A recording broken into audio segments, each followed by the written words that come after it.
People think breakups happen suddenly, as if it's one catastrophic event, but they usually don't. Usually there's huge buildup before that blow up. Things erode one disrespectful comment at a time, one toxic argument at a time, one lie at a time, a broken promise here and there. The sexual relationship declines. You have moments of weakness, avoidance, blame, and these things just start to add up. And here's the truth that no one wants to admit: most relationships fail because there's no frame. The man isn't leading, and the woman isn't supporting him to lead. So nobody's setting the rules.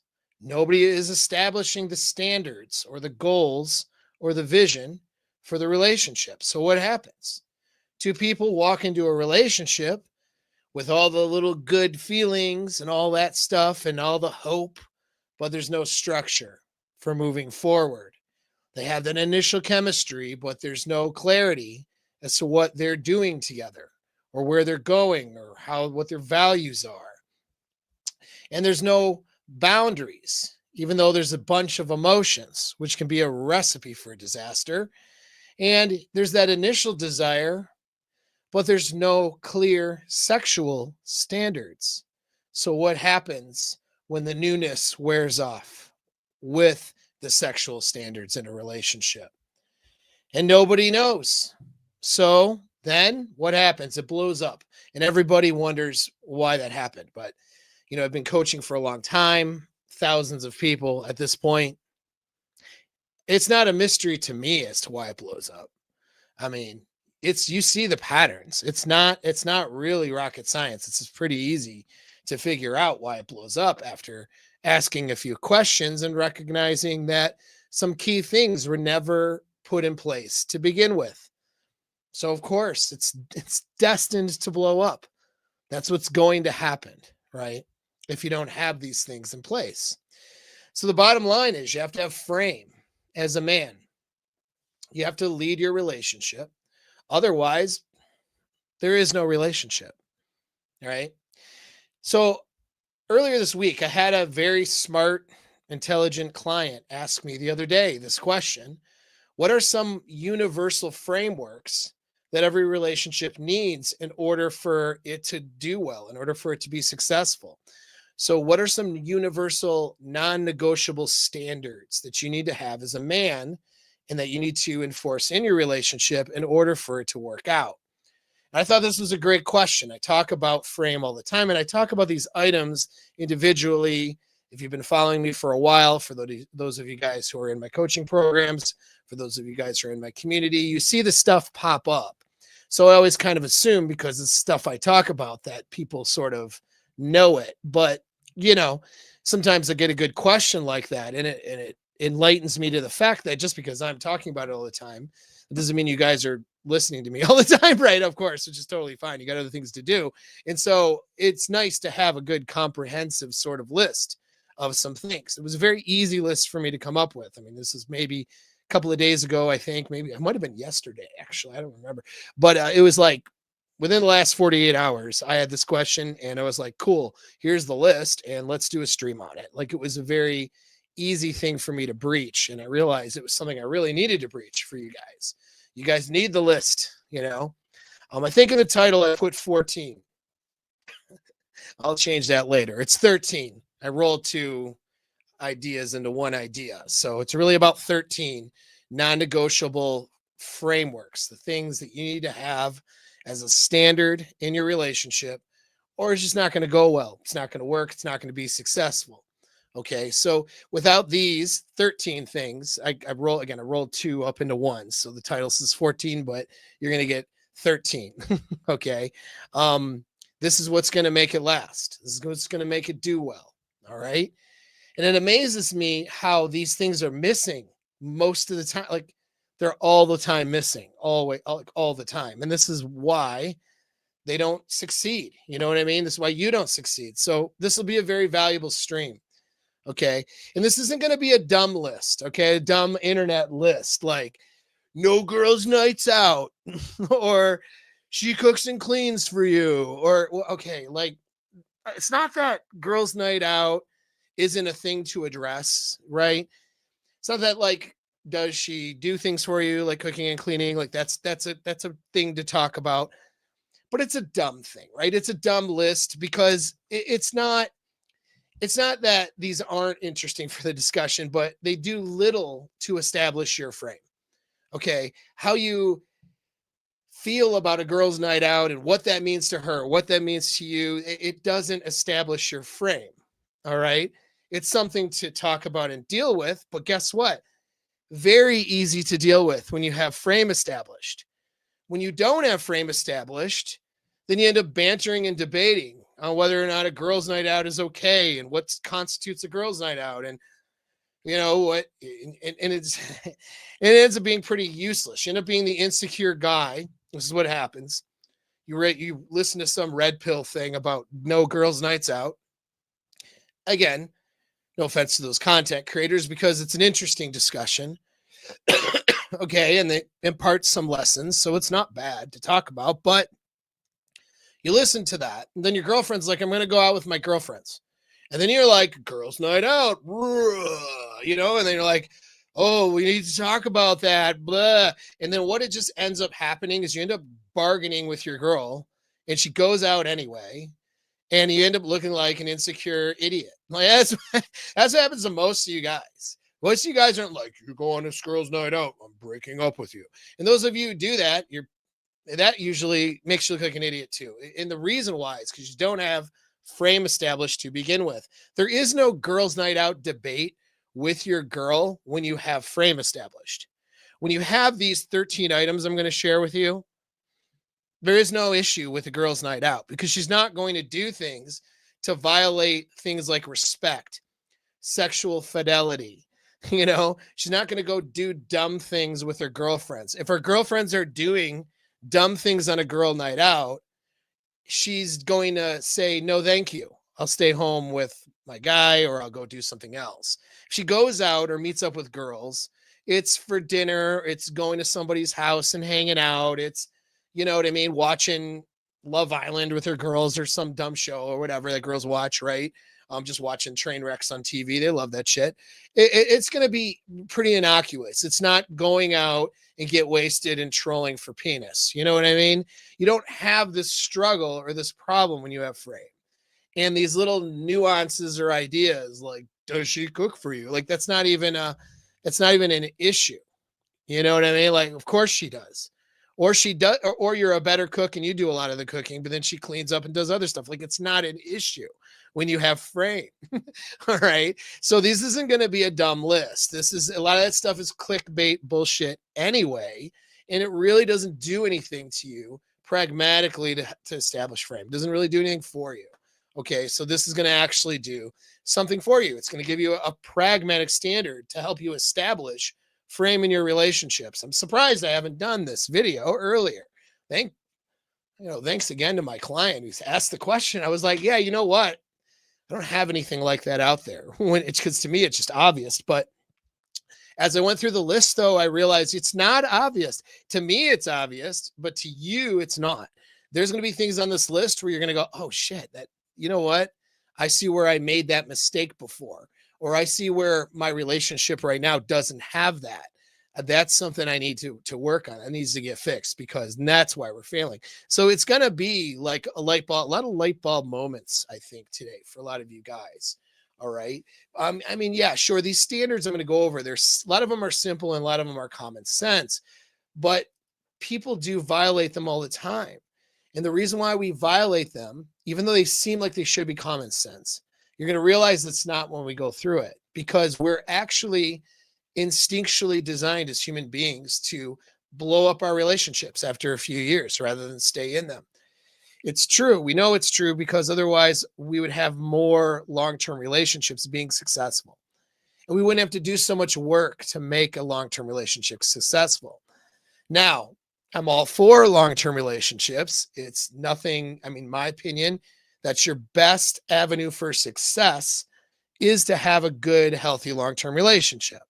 And that success carries over not to just your sexual life and your love life, but it carries over into your other areas of life. It's much easier to be successful in your purpose, in your vocation, at work, financially, health, all these things. It's much easier to do that with a healthy, supportive relationship. Now, if you have a shitty relationship, then it's harder to do that. It's better for you to be single than to be in a bad relationship that's going to take away your ability to do all those other things. But a good relationship with good solid frame elevates you and makes these other things easier and better. That's how that's supposed to go.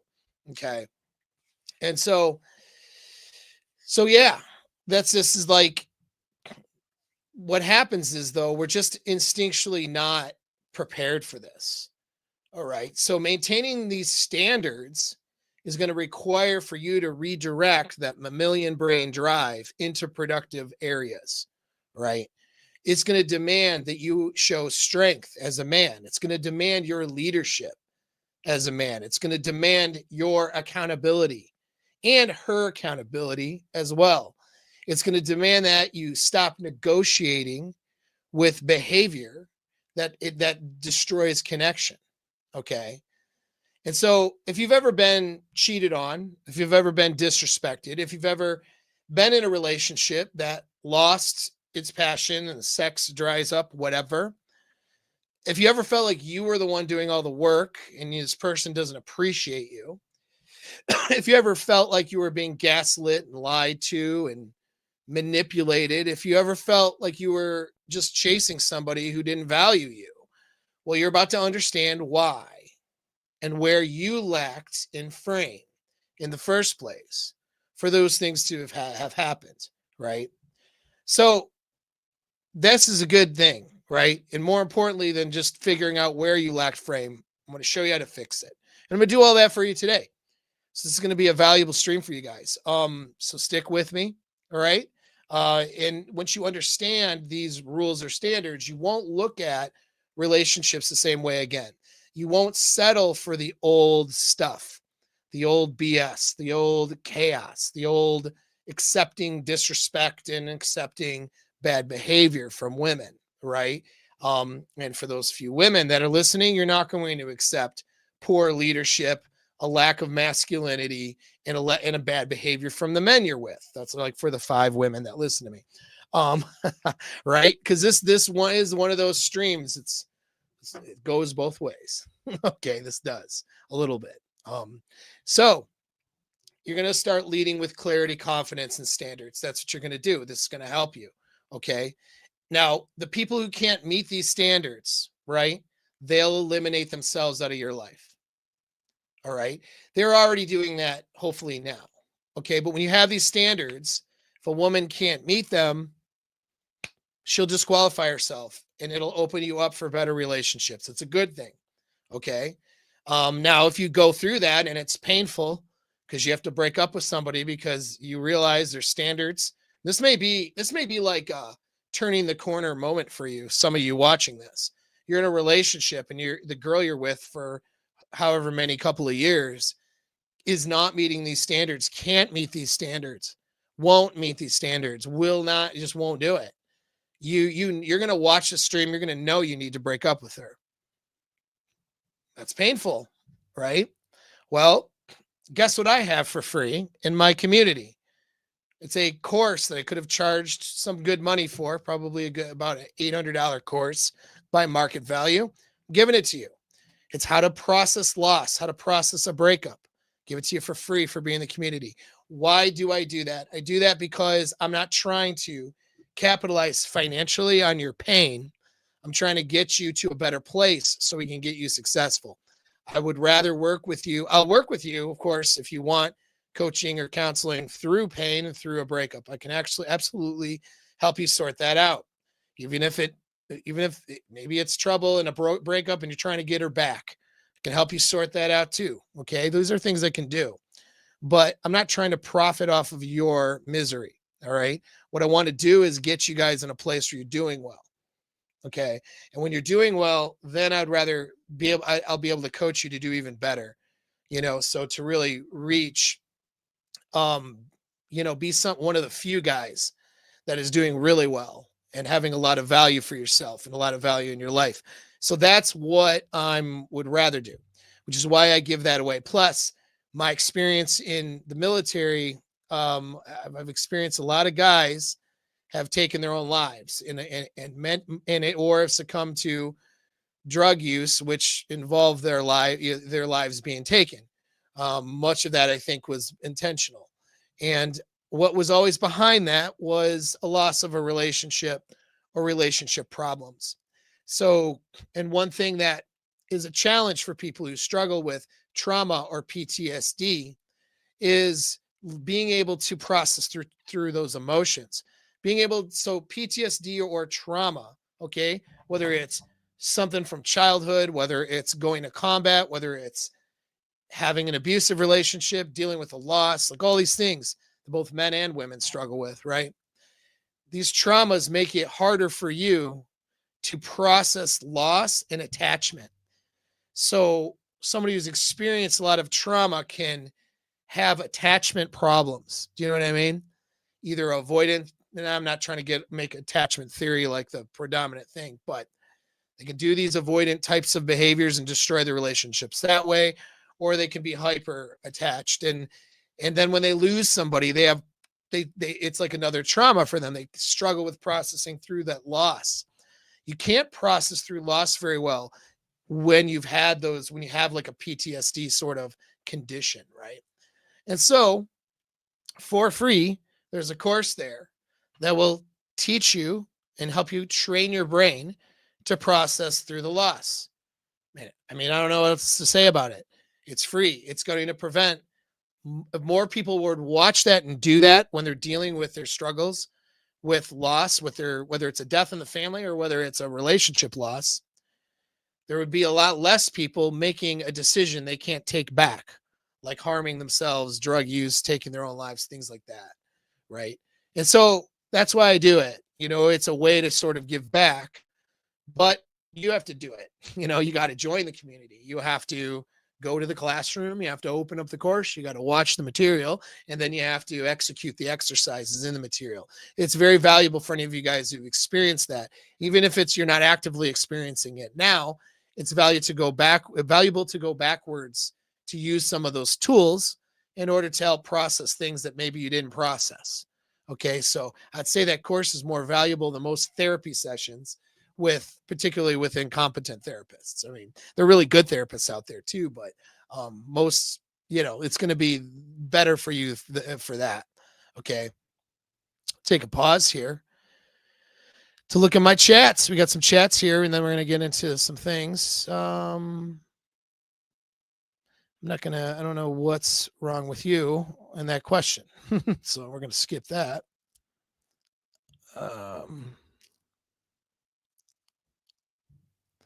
You're in timeout for that. That's a stupid question. All right. So thanks, man. Hey, I appreciate it. We'll put that up there, a little super. I appreciate that, dude. And this helps, man. $19. That's great. Awesome. Thank you very much. And these little things, it's not about this helps the algorithms. So that's another thing. I'm algorithmically challenged because I actually offer things that are helpful. I'm a little less entertaining, I think, than some of the other things you could be watching. So that hurts me. But I'm also algorithmically challenged because I'm talking about things that may fly in the face of some of your common things that are out there. You know what I mean? And unfortunately, relationships and male-female dynamics are very politically motivated.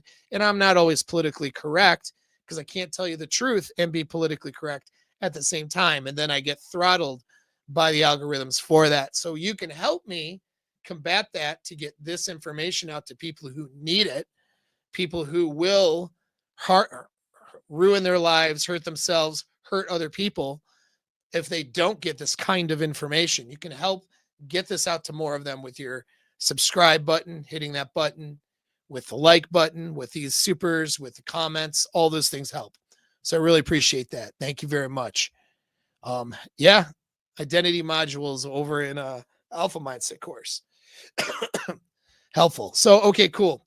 I'm going to now take a quick little left turn at Albuquerque. Said that last stream. To do a little commercial break. Okay. So Take 2 minutes. This is coming out soon, and you're going to want to see this if you haven't seen it yet. Psychopaths are evil, but they are successful. And not because they're evil, they're successful because they're effective. The average man is drowning in overthinking, fear, people pleasing, and hesitation, while the most ruthless personalities walk through life winning while you are struggling and you are losing. But here's the truth: you don't need to be a psychopath to win. You just need to learn the traits that they mastered and use them without being immoral or having poor ethics. Focus so sharp that it cuts through distraction. Charm that bends social dynamics. Resilience that makes you unshakable. Ruthlessness, but with empathy for others. The ability to say no without guilt. Fearlessness in the moments that matter. Mindfulness that kills anxiety, and action taking that separates leaders from followers. This isn't about becoming a terrible person. It's about becoming powerful. Someone who leads, someone women trust and desire, someone who commands his world instead of just reacting to it. And that's why I created the Psychopath's Playbook, a complete system for the good men, the non-psychopathic men, but for men who want the results without becoming evil and without wasting years of trying to figure it out alone.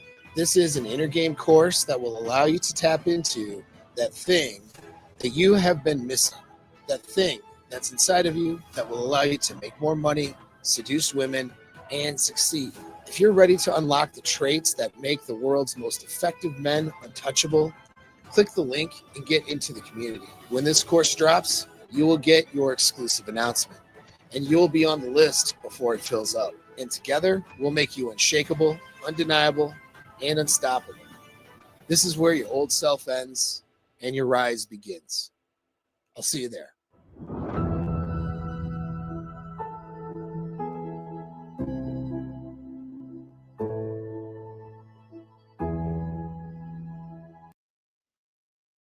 Isn't that cool? I'm so proud of my commercial because I used to be really bad with technology and I still feel like I am, but I can create cool commercials, right? Did all that by myself. Isn't that nice? Someday I'll be hiring people. I'll be hiring people again to do my work. I've done that before, but I like knowing what I'm doing a little bit. So anyway, that's my cool. Whatever. But here's the thing: I'm dropping that course.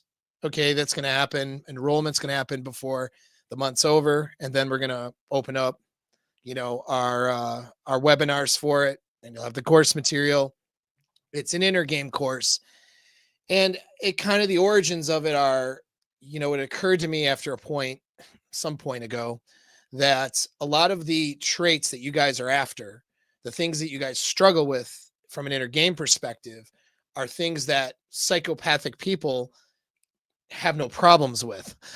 You know what I mean? Things like relentlessness, things like dominance, things like hyper focus, things like being able to execute boundaries, for example. I mean, all the emotional resilience of psychopaths is almost an evolved trait. Now, I don't think that there's been a theory that psychopathic stuff is that like the next evolution of a human being. I don't believe in that because you're losing a lot of things too. There's a lot of psychopathic people in prison, in jail, because the natural, parts of your brain that would say, don't do that. Okay. They don't have that. And then they do that thing instead, and they don't care about others. And they end up in prison, in jail, harming others. They can't bond with other people. There's all kinds of bad after effects to actually being a psychopath, but that's a brain condition though. You don't have that brain condition, probably. Statistically speaking, 98% of you listening to me do not have a brain condition that makes you psychopathic. So you're not going to do the things that they do unless you become a sociopath, which is a socially conditioned bad behavior. And of course, we don't want you to do that either. But if you could just sort of grasp onto or latch onto some of the traits and things that psychopathic people have without becoming an actual psychopath, if you could latch onto these traits, of resilience, relentlessness, and decision making, action taking. I mean, there's so many of these traits. You would be getting everything that you need. Like your inner game problems would be solved. You would be getting the things that you're lacking right now, or at least you'd be quickly on the road to that if you could latch onto these traits. And so I've developed this course that will train your brain and actually alter your brain response at a limbic level to allow you to be more determined, more masculine, more relentless, more ruthless if you need to be, less weak, but to do so in an empathetic, compassionate way. So you're not going to, you'll give you the best of all worlds, being a healthy person, but with some masculine traits that you need in order to succeed, handle your relationships, handle your life, and to do well. And so that's what the course is about. I'll stop talking about it now. You need to be in the community, okay, or on my newsletter or both in order to get the invite to do it. All right. So if you want to get on the list, I have right now almost 800 people in my community. I'd like that to be 1,000 soon. So the community is growing. So 800 some strong in the community. I'm only going to take like 50 people for this course. So if you're not in there and you want to get in on it, it's going to be a low cost to entry compared to my other coaching programs. It's going to be a low cost course to get into, and it's going to greatly benefit you. So if you want to get some good inner game work done, and that'll help you with 2026 goals and all your stuff, this is the thing you want to do. Okay, so get in that community. There's a fucking link in the description. Do the thing to get there, or else you're going to get left out. All right. So enough of that. Let's get into the rest of the stuff. Okay. Traits, 13 of them, remember. All right. So not just traits, sorry, but it's more standards. Okay. So non-negotiable standards. First one, 0 tolerance for disrespect. Now, out of all 13 of these, they're in a logical order, but you know, you need all 13. So there isn't one of these traits that like is necessarily more important than the other. If you're missing any of these standards, I keep saying traits, but I mean to say standards. If you're missing any of these standards, your relationship will fail. So all 13 of these you need. So don't think like when we get to 13 that one's less important than number 1. They're all important. The relationship is like, you know, a building. And if you take out a supporting wall of the building will fall down, right? These 13 things are supporting walls for this building that you're trying to create, right? So if your relationship is a building, these 13 standards are supporting walls. If you remove one, the structure is going to fall apart, okay?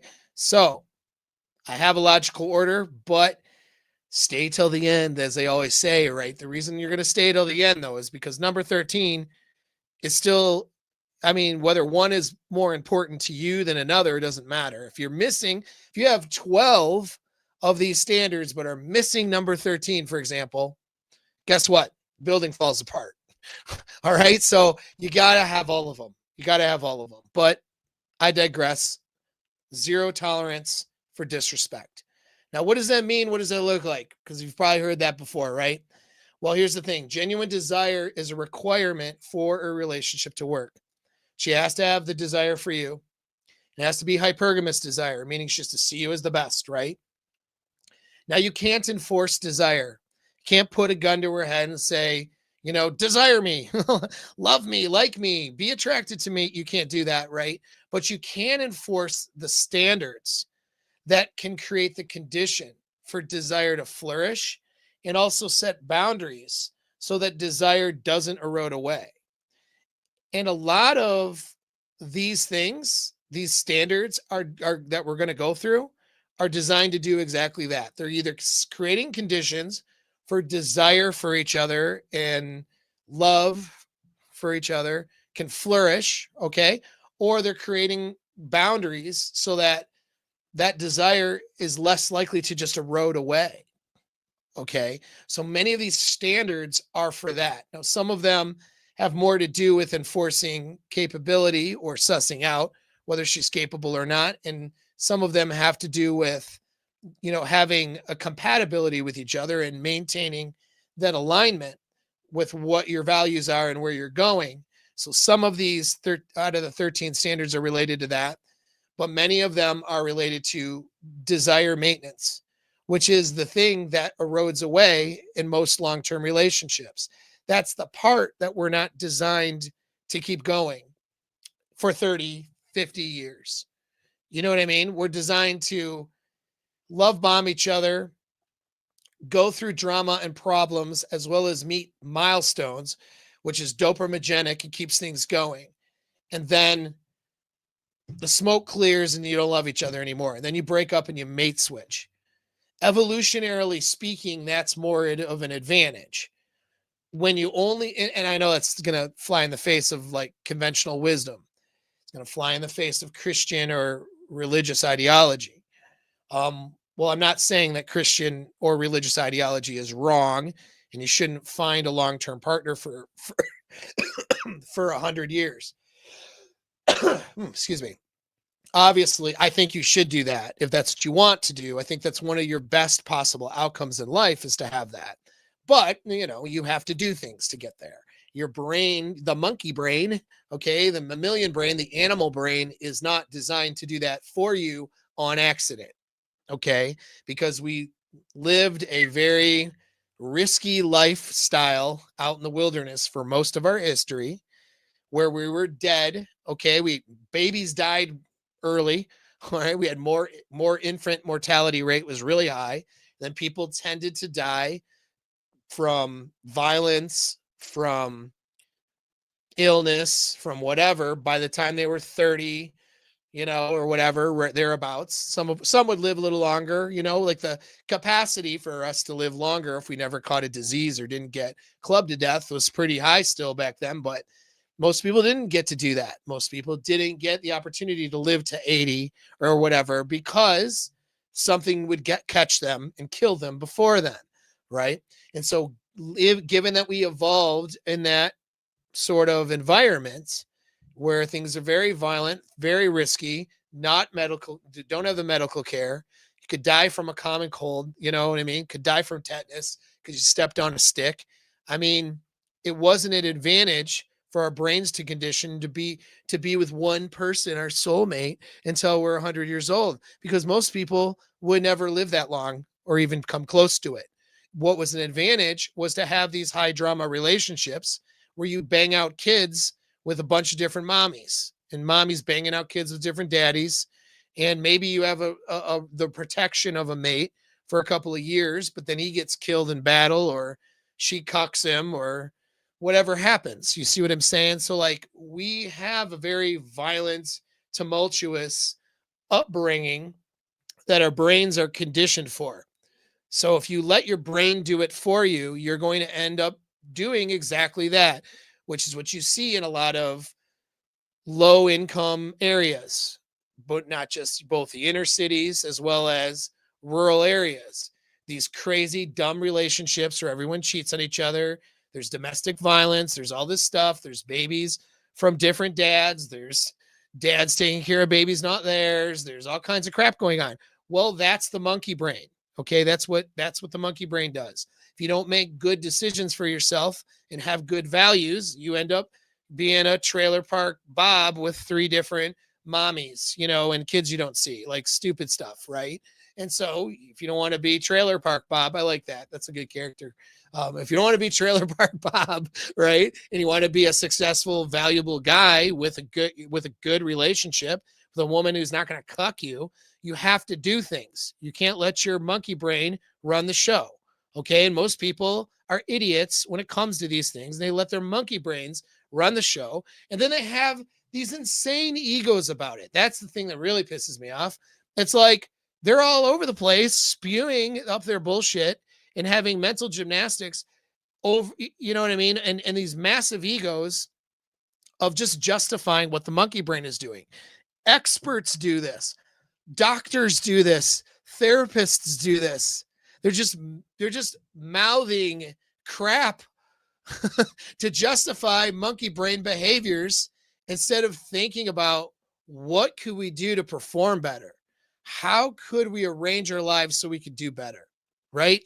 And what are the strategies? What are the tools? How can we redirect this brain we have into success in getting the things we want? They're not asking those fucking questions. And I'm over here screaming on YouTube about it with 20 some thousand subscribers or whatever. And there's people out there with millions of people watching them talking about this shit who say nothing. It drives me fucking crazy. But anyway, so you can't leave it to your own devices. Desire has to be maintained. You have to do things to maintain it. That means you have standards in your relationship that are designed to keep that thing going, right? We all kind of know, like even the dumbest people out there who know nothing about relationships, even the most blue pilled, if you want to call them that, people out there know that you have to continue to maintain your relationship, right? Like people know that, you know what I mean? Like they know you have to like put effort in or else the relationship falls apart. Like people know that. They don't have any idea how to do it. You know what I mean? Nobody's teaching anybody how to do it. Well, I am, but who knows where I'm at? You know what I mean? Most people don't know who I am. Okay. But it's not being taught on a large scale. We'll put it like that. Okay. So these standards, this is how you do it. Having these standards is how you make sure she still wants you 10 years later, 30 years later, and that you still want her. You have to actively do something to make it happen. And that's your frame that does it. You have a frame that does that. Well, what involves frame? Frame means having boundaries and standards that keeps you seeing the world the way you want to see it and actioning doing behaviors in the world in the way that's going to get you the results that you want. And you're both aligned with those things and you're both doing those things and moving a relationship in a direction that you both want to go. And you can't do that. You don't have frame if you don't have boundaries, if you don't have standards. And these standards and boundaries need to be designed to maintain, to keep desire going, as well as making sure, executing the capability, you know what I mean, of being a healthy person for the other person and keeping your goals and your direction aligned and that stuff too. But the goals, the direction, the compatibility, the capability, I don't want to say those are easy, but that capability and compatibility. Okay. So is she capable of being healthy? And is she, are you two compatible together? That has more to do with vetting and choosing the right person. You know what I mean? And then you have a few standards that maintain that direction, but that's pretty easy. What's not easy, because it's the thing that's designed to go away if you don't do something about it, is desire. Even if that chick sees you as the best she can do, if you don't do anything about that, 5 years later, she's not going to see you that way. She's just not, her feelings for you will erode. Then she could do something stupid, like she could cheat on you, break up with you, separate, something like that. And then maybe that separation, it bonks her on the head. That's the pattern disrupt she needs to then go, oh, wait, he is the best I can do. Okay. But you don't want to create that problem, because that leads to relationships breaking up and problems. You don't want the relationship to blow up for her to realize that you're her hypergamous best. You know what I mean? You don't want her to feel like you're not and that she needs to leave, right? Because you didn't do these things that I'm going to list here with the boundaries and standards. You know what I'm saying? That's not what you want. So anyway, I'll take a peek at.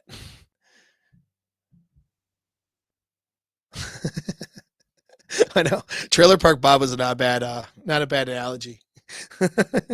Just Kid Rock. Anyway, okay, cool. So back to like stuff, right? So yeah, we know, okay, zero tolerance for disrespect. Well, again, maintaining respect is a key thing for maintaining desire. A woman can't love you if she doesn't respect you. She can't maintain desire for you and seeing you as the guy she wants to be with if she loses respect for you. So you have to do the things as a man to be valuable and to be somebody who's worthy of that respect. But that's more like shit you should be bringing into the relationship and stuff you should be doing anyway, right? But you have to set a standard for how you treat each other in regards to respect, because respect is a precursor to love and desire. This is not an opinion, by the way. This is a researched fact based on the biology of attachment. She doesn't respect somebody, she doesn't have that attachment to that person. It's just the way it is. You know what I mean? So, but again, you can't hold a gun to her head and say, you better love me and desire me and respect me and have a feeling of respect, or else. Like, you can't, she has to have that feeling on her own. But what you can do is take away the ability for her to be disrespectful to you, which would put her mind in a negative bias and erode away whatever feelings she used to have of respect for you. So if she fell in love with you and she had to have had some level of respect for you if she fell in love with you.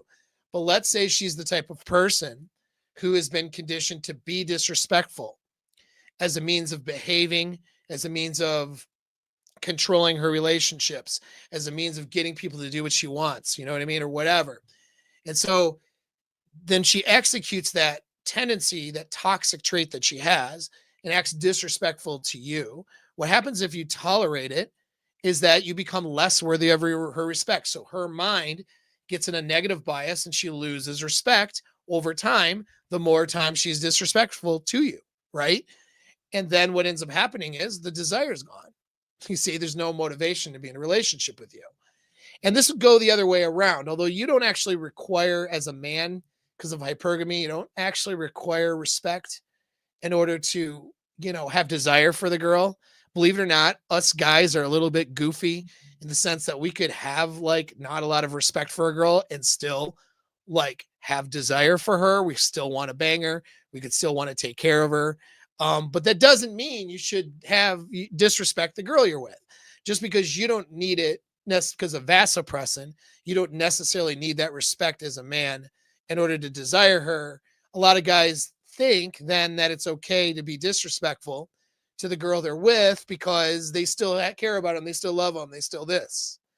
Well, no, that's not true, because if you are disrespecting her, you're eroding away her value and how she feels about herself. If she accepts that from you, she's going to feel less valuable to you, and therefore she will be less valuable to you. She won't show up 100% for you if you disrespect her all the time and she doesn't feel 100% with you. You see what I'm saying? So you can't disrespect her either. Just because your love for her and a need to take care of her doesn't depend on respect, that doesn't mean that disrespecting her is okay, because it'll erode away her showing up 100%, and it'll erode away her feeling good about herself when she's with you, which is the exact opposite of what you want to do, right? So you have to have a standard of respect. We treat each other like this. This is in private and especially in public, okay? Now, let's say that the moment where she has a moment, she's an emotional moment, she's upset, and then she acts disrespectful. Does that mean you dump her immediately? Well, not necessarily, which leads into number 2. Okay, so number 2 is, and I was going to list all of these, then it's going to take a while to go back and forth. Here, I'll do this. Number 2 is number 2. Number 2 is forgiveness and letting things go. Okay, so you have to have respect for each other, and you also have to have forgiveness and the ability to let things go. I am going to put these in a document, and at the end I'll show all 13 rather, sorry, for you to put in your notes if you're taking notes. And then when I put chapter breaks, you'll have it in there as well. So you'll have a comprehensive list. I'll even put all 12 of these in the later on. I'll put it in the chat, and I'll pin it in the chat. So you'll get all these. So now forgiveness, that's number 2. Okay. Letting things go. No scorekeeping. All right. So going back to the respect thing, do you break up with her because she's disrespectful? Well, maybe, Maybe if it's so serious and egregious, that's what you do. Maybe if it's early in the relationship where she should be in a love bombing, I don't say love bombing, but a honeymoon kind of state, right? Maybe then instead of if she should be in the honeymoon phase and she's being disrespectful to you, then when she should be being her best self with you, maybe that's time to stop dating her. So yeah, don't expect, if it's early on, especially, sometimes you do just leave her for being disrespectful. But a lot of times it's not how it develops. A lot of times things are going really good for a long time and then it crops up. Okay. She has a moment. She has a moment because as her emotions rise with you, and as you become more of a fixture in her life, the risk now is higher for her. So the anxiety gets higher, and then the negative emotions start coming out. And those negative emotions can cause her to have a moment of disrespect where she basically makes a mistake, right? Well, guess what? People make mistakes. You make mistakes. You make mistakes every day. Okay. So does she. All right. Neither of you are perfect. So you're both going to make mistakes, especially in the beginning of the relationship when that honeymoon phase starts to wear off. That's when you're in a challenge phase and you're trying to work out all your kinks, figure each other out. How do we function as a couple now, right? That's when a lot of mistakes are going to get made. Okay, you're going to make them, she'll make them. You have to have a standard of forgiveness. You won't get past it. That's the reality. And so many women like to hold on to grudges in order to have power over the men they're with. This is a standard and a boundary that you have to have. You can't allow that. If you're with somebody who does that, dump them. They have to have the clear message. Even if they've done that, you've done this in your last 10 relationships, but you don't do that with me. She has to be very on board with fixing that and having a mindset of forgiveness and letting things go versus a mindset of using your mistakes and weaponizing them for future arguments. Women love to weaponize a man's mistakes or downfalls for future arguments and things so she can have power over the guy. And guess what? You can't allow it. That's a standard and that's a frame thing. If she does that, it's going to erode away your relationship. Okay. But the other thing is too, you can't do that to her. All right. Either. So you have to have a standard of forgiveness. You have to be willing to forgive and let things go. All right. And you have to require that of her too. This is more of a mindset and a feeling. Some people sort of have conditioned their brains and their lives to be forgiving people. And some people are just not, and they hold grudges and they always have problems with people. They seek revenge, all kinds of stuff. Which one is she? If she's somebody who is a grudge holder and seeks revenge and you're never going to get one over on me, I'm going to, whatever. People think that's tough. That's not tough. It's actually weak, right? Because it means you don't have the emotional resiliency just to cut somebody off if they're a problem for you and move on. You know what I mean? Move on with your life. If you have to get revenge, if you have to seek out, you know what I mean? Like restitution all the time, if you hold grudges, that's a weakness. It's not a strength. And if she does that, she's probably a terrible person, like straight up. And so many women do this. So many women do this to the guys they're with. You can't accept it. All right. And it goes with respect too, because if she has a mindset of weaponizing your past, she's going to lose respect for you. Each little thing that you do that's annoying to her, each little thing you do that's a little bit of an offense to her will all add up in her head. And that leads to what's called a devaluing, which is exactly what cluster B personality disordered people do in an abuse cycle. That BPD girl some of you guys got in with, that narcissist girl some of you guys hooked up with, that's what she did to you. Okay.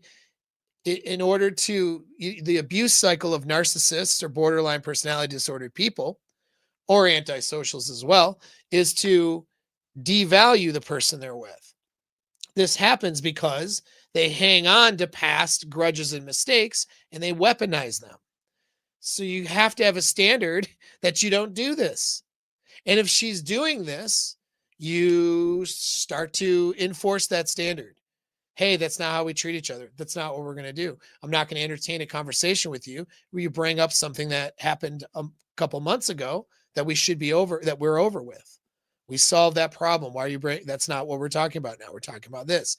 And if she refuses to do that, if she's refusing to let go of the past, if she doesn't have forgiveness, this is something you could sort out really early in the dating process too. Just seeing the type of person she is. Is she sweet? Is she kind? Is she feminine?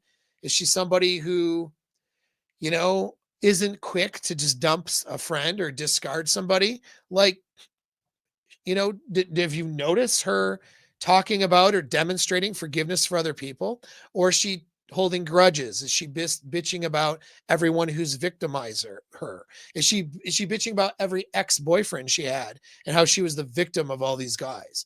Is she, you know what I mean? Like, is she bitching about all the things that people have done to her to be the victim? That's somebody who doesn't have forgiveness. You see what I mean? This is really easy to sort out in the beginning. And a woman who has no forgiveness has no place in a long-term relationship. She's recreational use only, because eventually she's going to hate you. Eventually she's going to resent you. Eventually she's going to lose desire if she can't forgive you and move on and forget about it. You know what I mean? So it's pretty simple.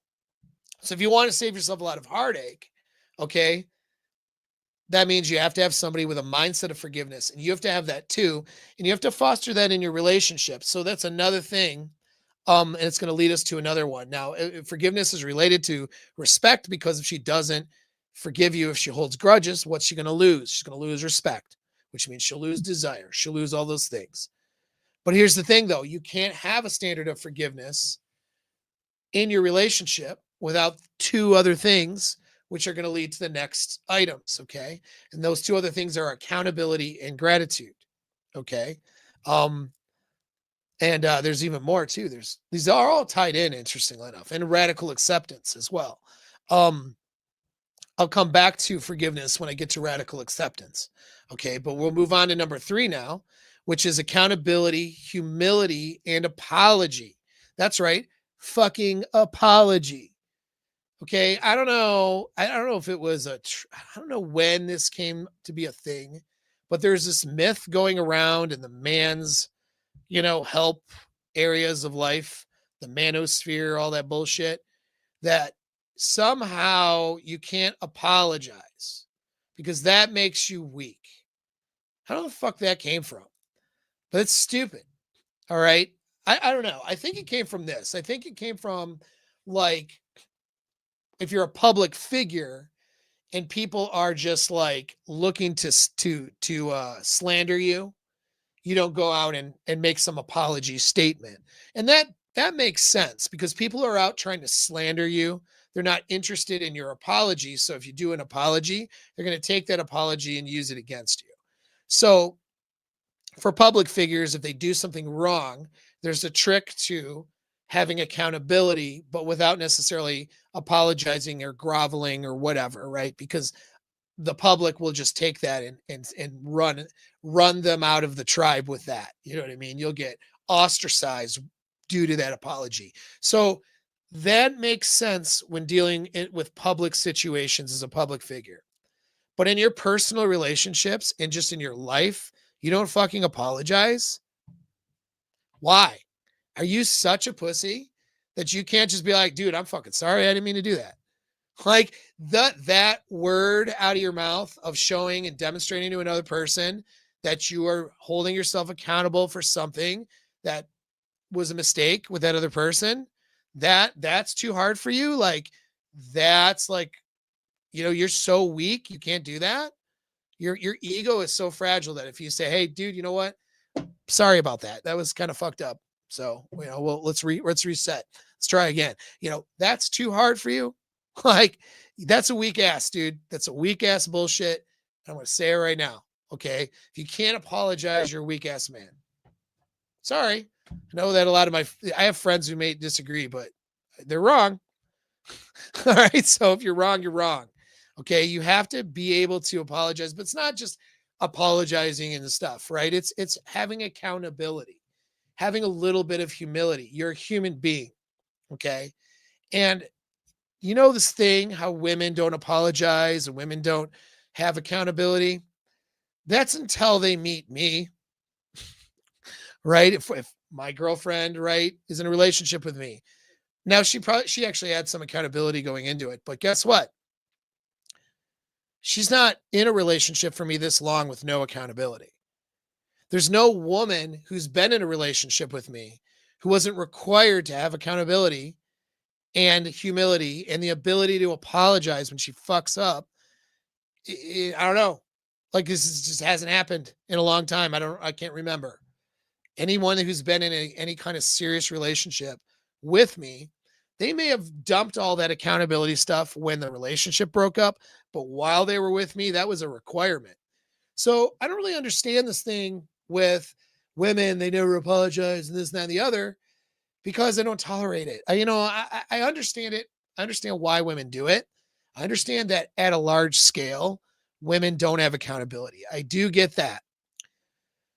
But on a personal level, it's like, I just don't experience that.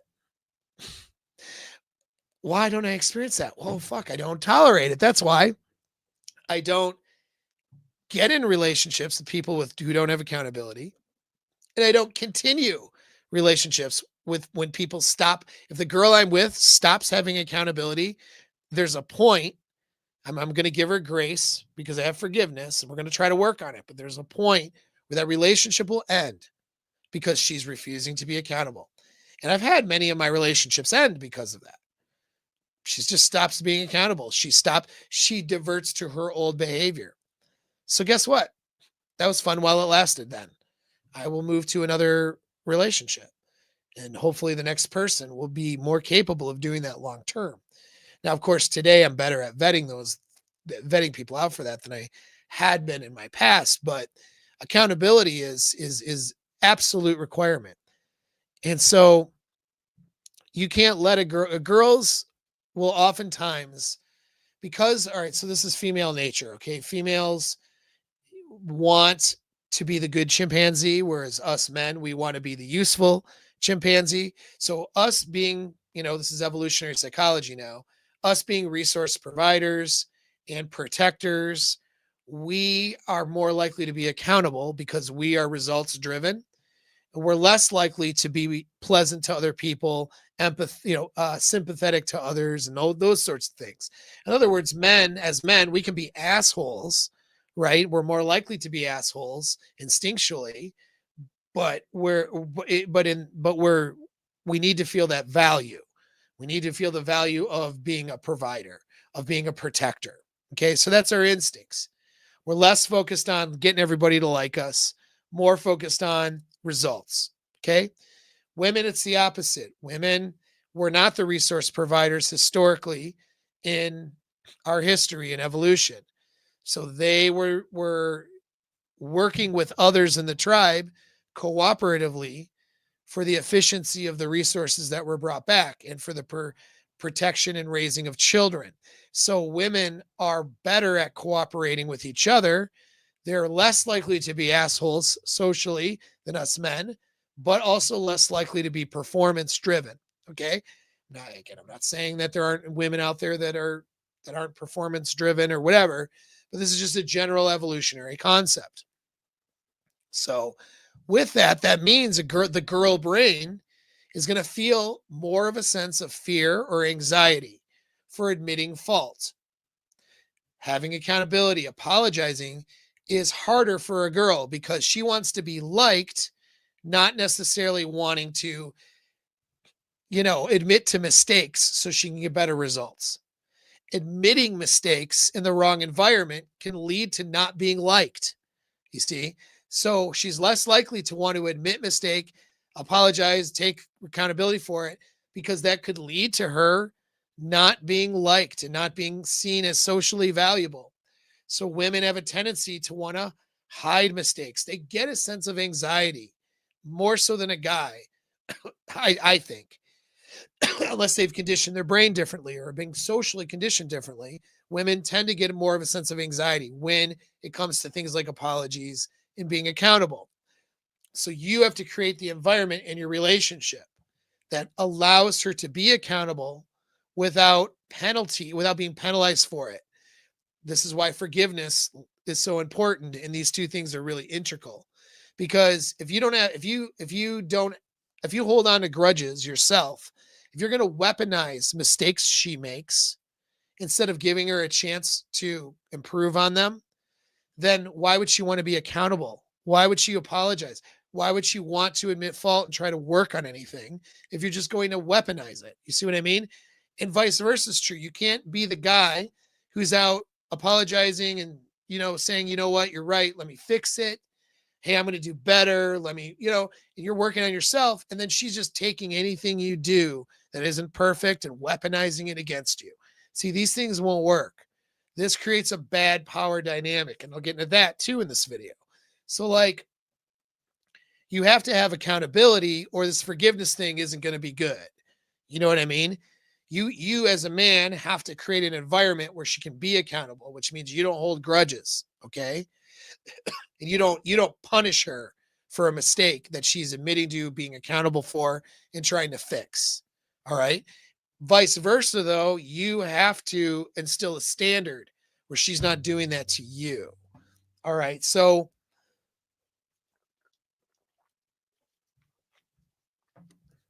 yeah, this forgiveness thing, although forgiveness I would say is really important for you and your own mental health, more so than any relationship you're in, but without accountability, forgiveness won't have a positive effect on the relationship, right?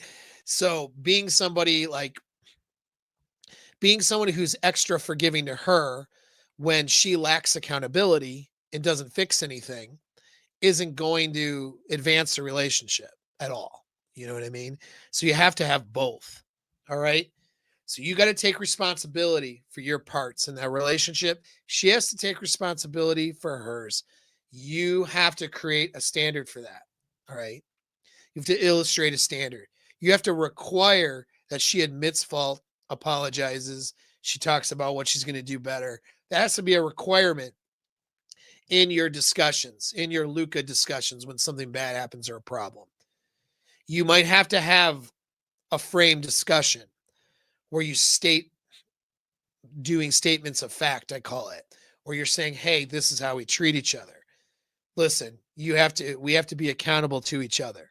And that means that I can't punish you and hold grudges because you did something wrong. I have to be able to forgive you for things you've done and let them go and never talk about them again. And I expect the same from you.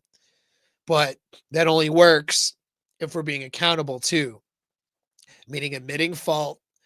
We're trying to find where we could do better instead of trying to find fault in the other person. And if we're not doing that, we're not going to be together because this thing's going to blow up.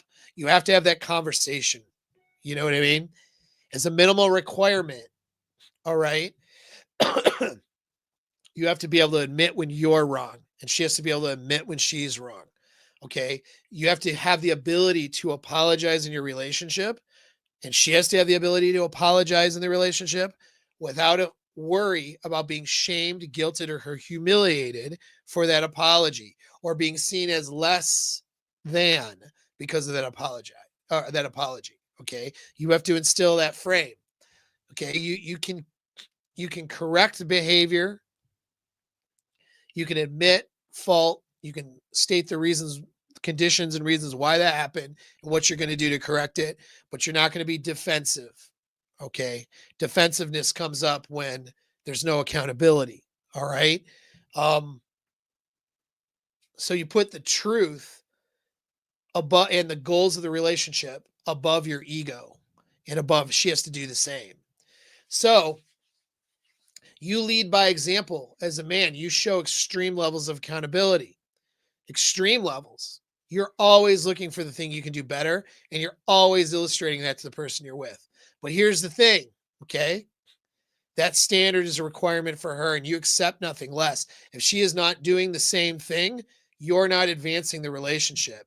Probably there is no relationship, right? Because if you're following the right protocol, you're dating in a non-committed way for a while and sorting this stuff out before you decide, okay, we're committed now. We're building a future together. So before you decide to build a future together, idealistically, this gets sorted out. And if you're with somebody who doesn't have the same to a level of accountability, um, she doesn't have to match your level because you're probably going to be better at it than she is, but she needs to be pretty damn good at it. And she needs to have that standard. And if she doesn't, why are you continuing? And for those of you guys in relationships with women who have no accountability and who refuse to admit fault and all that shit, you need to solve this problem or start to execute your, exiting of that relationship. And if you can't do that, or you don't know how to do that, that's what my community is all about. You need to be in the community asking these questions, how to do this. Some of you guys are sitting in relationships that are fucking miserable and you're not doing anything about it. Yeah, you're with some woman who's rarely ever accountable for anything, and it's like pulling teeth to get her to admit fault, to look for what problems she's creating, look for things that she can do to fix things. It's like pulling teeth. But because maybe you're not arguing every day, you just sort of sit in that relationship. Then every month, 2 months, 3 months, you're having an argument or a problem and she's taking no accountability. And you have to fight to get her to take any sort of ownership for what she's doing. And then the argument fizzles out and you're back to the status quo for another month or two. You're wasting your fucking time. You're wasting your time with a woman who is not capable of making it work long term. Because if she's not taking accountability, she's not fixing anything. Okay. And she's only going to blame shift, because where does the blame go? If she can't focus her energy on fixing herself, where does that energy go? It goes into blame shifting everything onto you. And then she's going to do what? Devalue you, not have forgiveness, not respect you. Do you see how this is all like foundational? That if you remove a foundational wall, the building falls down? She has to have accountability, or all these other things I've talked about erode away. They go away. Okay. So anyway, you have to solve that problem. All right. You have to have it and you have to solve it. So many people don't. Now we get into number 4, which is gratitude. You can't have forgiveness without gratitude either. You can't have an environment where you let things go and you're just happy with the other person if you can't be grateful. Gratitude is foundational to a relationship, and it's foundational to your mental health. Okay. Gratitude is one of those things that she will most likely have and possess before she's in the relationship with you. This is one of those things you sort of vet out for. Does she have, because it's a habit. Gratitude is a habit. Being grateful for what you have, appreciative, is the opposite of being entitled. Okay. So most women are either entitled and they have an entitlement problem, or they have gratitude and they have a feeling of appreciation for the things that they have. Most women kind of tend to go one way or the other. Many of you guys pick the girl who's entitled and then you spend your whole life trying to fucking win her over, and it's a disaster. Okay. That's foundational for a frame. You guys have gratitude in your relationship. People tend to either live by it or live without it. If you're a cranky, unsatisfied, fucking poo-poo faced guy walking around, right, who's pissed off at the world and mad at yourself and mad at this and mad at Western women and mad at politics and this and that, the other, you don't have gratitude in your life. And you're going to get with a woman who's entitled. It's going to happen to you. If you're a bitchy bitch, okay, as a guy, you're going to end up with a bitch like who's entitled and who doesn't appreciate anything you do, because you don't walk the walk. You don't walk around with appreciation for the things that you have. Even if you're at fucking 0 right now, are you breathing? Are you alive? I know people who didn't make it. Lots of people in my life, for various different parts of my life, they didn't make it. They're not breathing right now. They're not alive anymore. You are. Already, you got a starting point for gratitude. You see what I'm saying? You got to train your brain to live with gratitude. Gratitude is a practice. Gratitude is a mindset shift. You have to do it every day. or you're going to attract women who don't have it. You know what I mean? The only woman that's going to be around a poo-poo faced guy with no gratitude for very long is going to be a woman who is either damaged and has self-esteem problems or is low market value, right? Or it's going to be a woman who's entitled. She's a bitchy bitch walking around bitching all the time. So she's okay. You being a bitchy bitch guy is normal then to her. And then you wonder why this woman's entitled and bitchy and whatever, because you are. You know what I mean? So you have to change that in yourself first. You have to show up with that. You have to show up with gratitude. You have to do gratitude as a practice. The good news is, if you are a bitchy bitch guy, right, this is actually easy to fix. This is one of the easy ones because you just have to start doing it every day. You just start to have to shift your mind. There's gratitude practices. I have them in my coursework. Okay, I've talked about them on other streams. You can go to school and ask about them. Okay, simple mindset practices that you can do in a couple weeks. You'll be living with gratitude. That's it. For your religious people, just pray. Don't pray with a grocery list on shit you're going to ask for and hope we win the football game kind of stuff. Just pray and give thanks. And don't just say the words, but be in a presence and in a feeling of being grateful for what you have. That's going to solve so many problems in your whole life. Really will. Whether you're religious or secular, practice is practically the same. Okay. It changes your brain. All right. And so you have to do that, man. You have to do that for yourself. If you don't do that for yourself, you won't have the standard in your relationship. You're going to pick women who are entitled. Now, some of you guys have a lot of gratitude and you still pick women who are entitled because you didn't have this sorted out in your brain as a standard. And because you're used to entitled women, let's face it, there's a lot of them out there. So you get used to halfway decent looking, bitchy, but entitled women because you live in the United States or in Australia or in London or something, right? And so, yes, I'm picking on the Western women. And so then what? You just, it's normal to you. So you pick up a girl who's got this entitled attitude and shitty attitude. Don't do it, right? There's plenty of women out there who are pretty who don't have shitty attitudes. Okay. Now, again, you have forgiveness in your heart. Sometimes there's a moment. Sometimes you have a day where your attitude's shitty. But is that day like every day? Is that day several times a week? That day shouldn't be more than a couple times, in the worst case, a couple times a month if she's going through a really hard time. Otherwise, shitty attitude, couple times every 3 months, maybe. And then she gets back. She doesn't externalize her bad feelings onto everybody else. She figures out emotionally how to get back on track and being in a good mindset and appreciating for what she has. Things like anxiety, depression, anger, all of the negative things do not exist in the same brain as gratitude. When you have a feeling of gratitude, in the moments that you're feeling that and in the presence of gratitude, you can't have like these other bad things can't exist. Gratitude is like a major thing just for your mental health. Anyway, you got to enforce that in your relationship. When someone's being entitled and bitchy, like, right, this is a beginning thing. If you're married to someone who's like this, I'm not saying it's impossible, but you got your work cut out for you. Like, if you are with somebody who's like this, if you're with a woman with an entitlement problem who lacks gratitude, you need to get into my community, DM me, and we need to get you into my mastermind because it's going to take you several months to unfuck that. And you may find that you can't and you have to leave her, in which case you're going to need the support for that. This is not a thing where you wing it. Okay. You either leave the relationship right now. She has no gratitude, leave the relationship. Okay. That's one answer. You're going to have problems there, but do that. Or smart thing to do would be to get some damn coaching because you're not going to fix this on your own.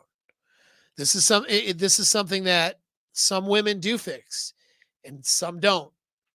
Okay. And it's going to take some help to figure that out. All right. But gratitude has to be the thing that you enforce in your relationship. Without it, it won't work.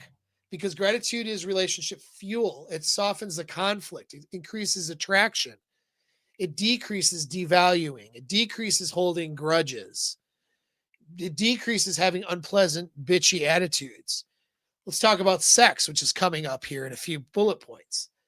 You're not going to run out of, you're not going to have the sex go into this, you know, um, sexless relationship or whatever, unless she's entitled and bitchy.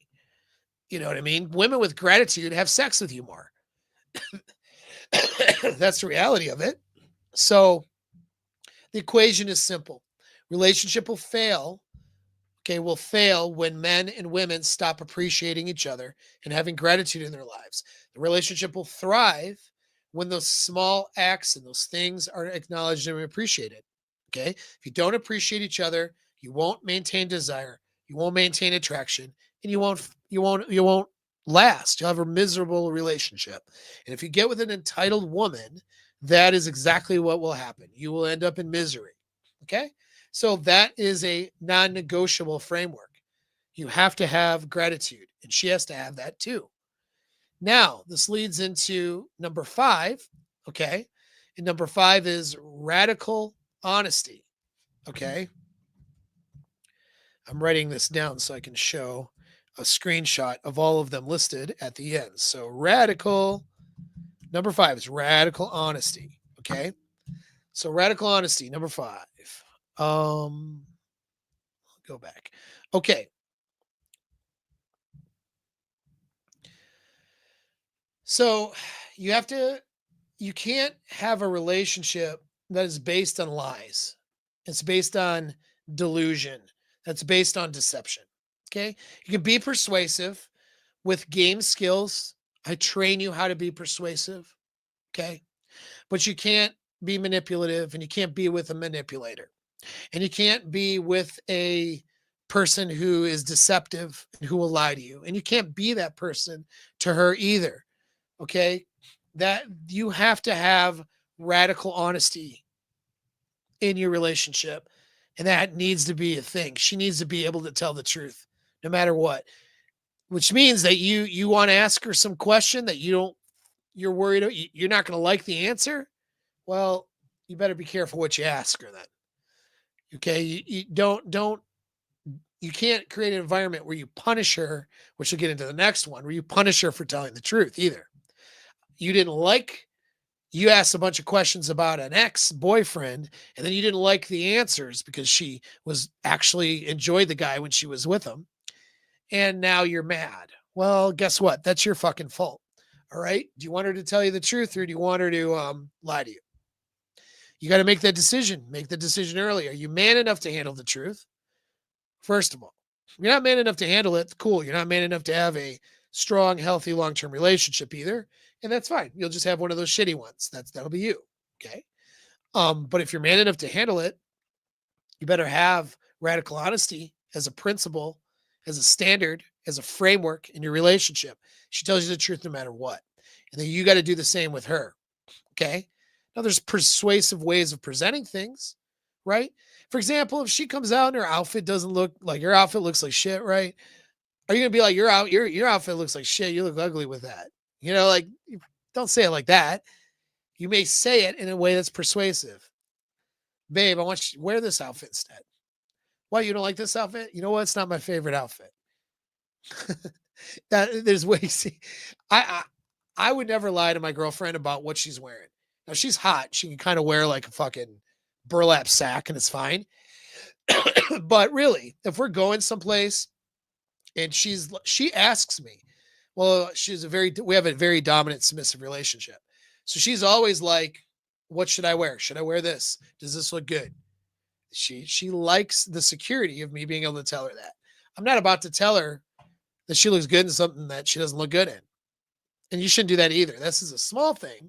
Okay. This is a small thing where girls want you to lie to them. You know what I mean? Don't fall for it.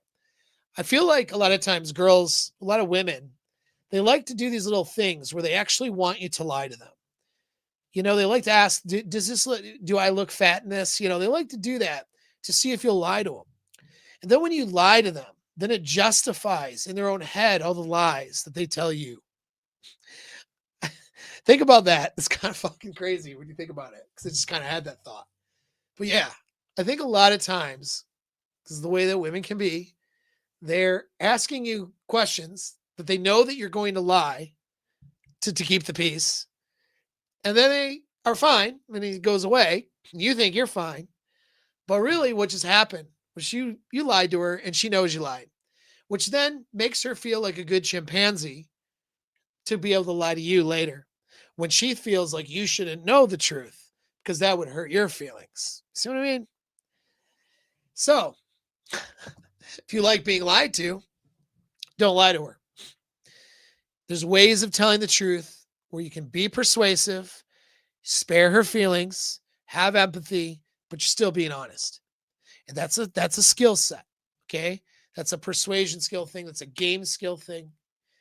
Come see me if you want to learn more. Okay. But that's something you need. So none of this omission, no lies through omission, no half truths. I got videos on how to detect lies for a reason. All right. No manipulating, no deception, no protecting her feelings. And she's not trying to save your fragile little feelings either. Okay. Because you're really just hiding from reality. If you expect, this is LTR now. Some girl you're dating, you don't owe her all of the explanation for everything.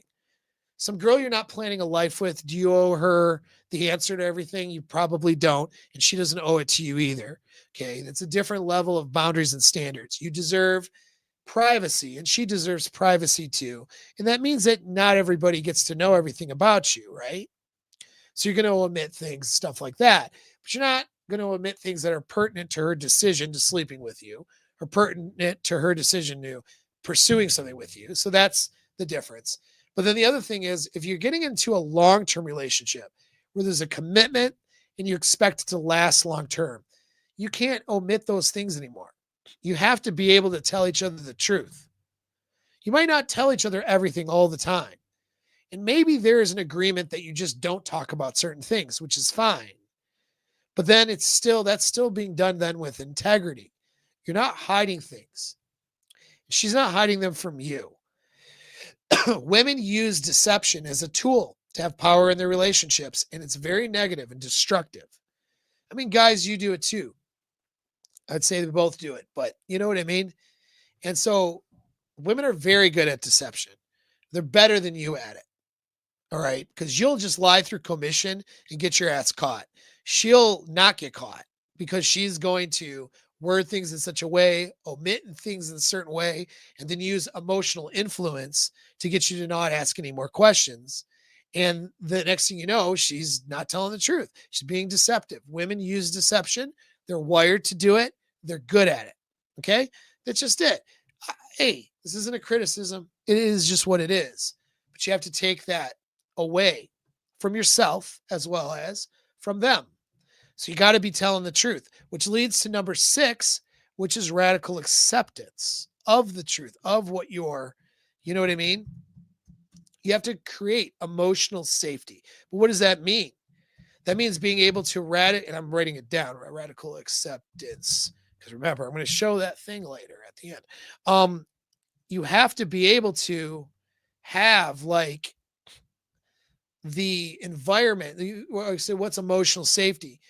Emotional safety is creating an environment where you're not going to punish her for telling you the truth. So you have to be able to radically accept whatever she's going to tell you. This falls in line with accountability and forgiveness as well, because she's not going to be accountable to herself, or at least illustrate that accountability ability to you, if she thinks you're going to have a fragile little emotions and not accept what she's saying. If she thinks she thinks she's going to get shamed, or that you're going to blow up on her or lose your shit or whatever for telling you the truth or having accountability, well, then she's not going to do those things. You see what I mean? A woman is already wired to not do those things in order to try to save face. Now, very elevated, intelligent, self-aware women will go against that instinct, and take that instinct, use their big brains, and then they'll have accountability. Okay, so like there's some women who will have that accountability by using their human brain and not defaulting to their instinct. But it's a struggle for them. It's harder. It's hard for them because their instinct's telling them, okay, like don't apologize, don't admit fault because you're going to get punished.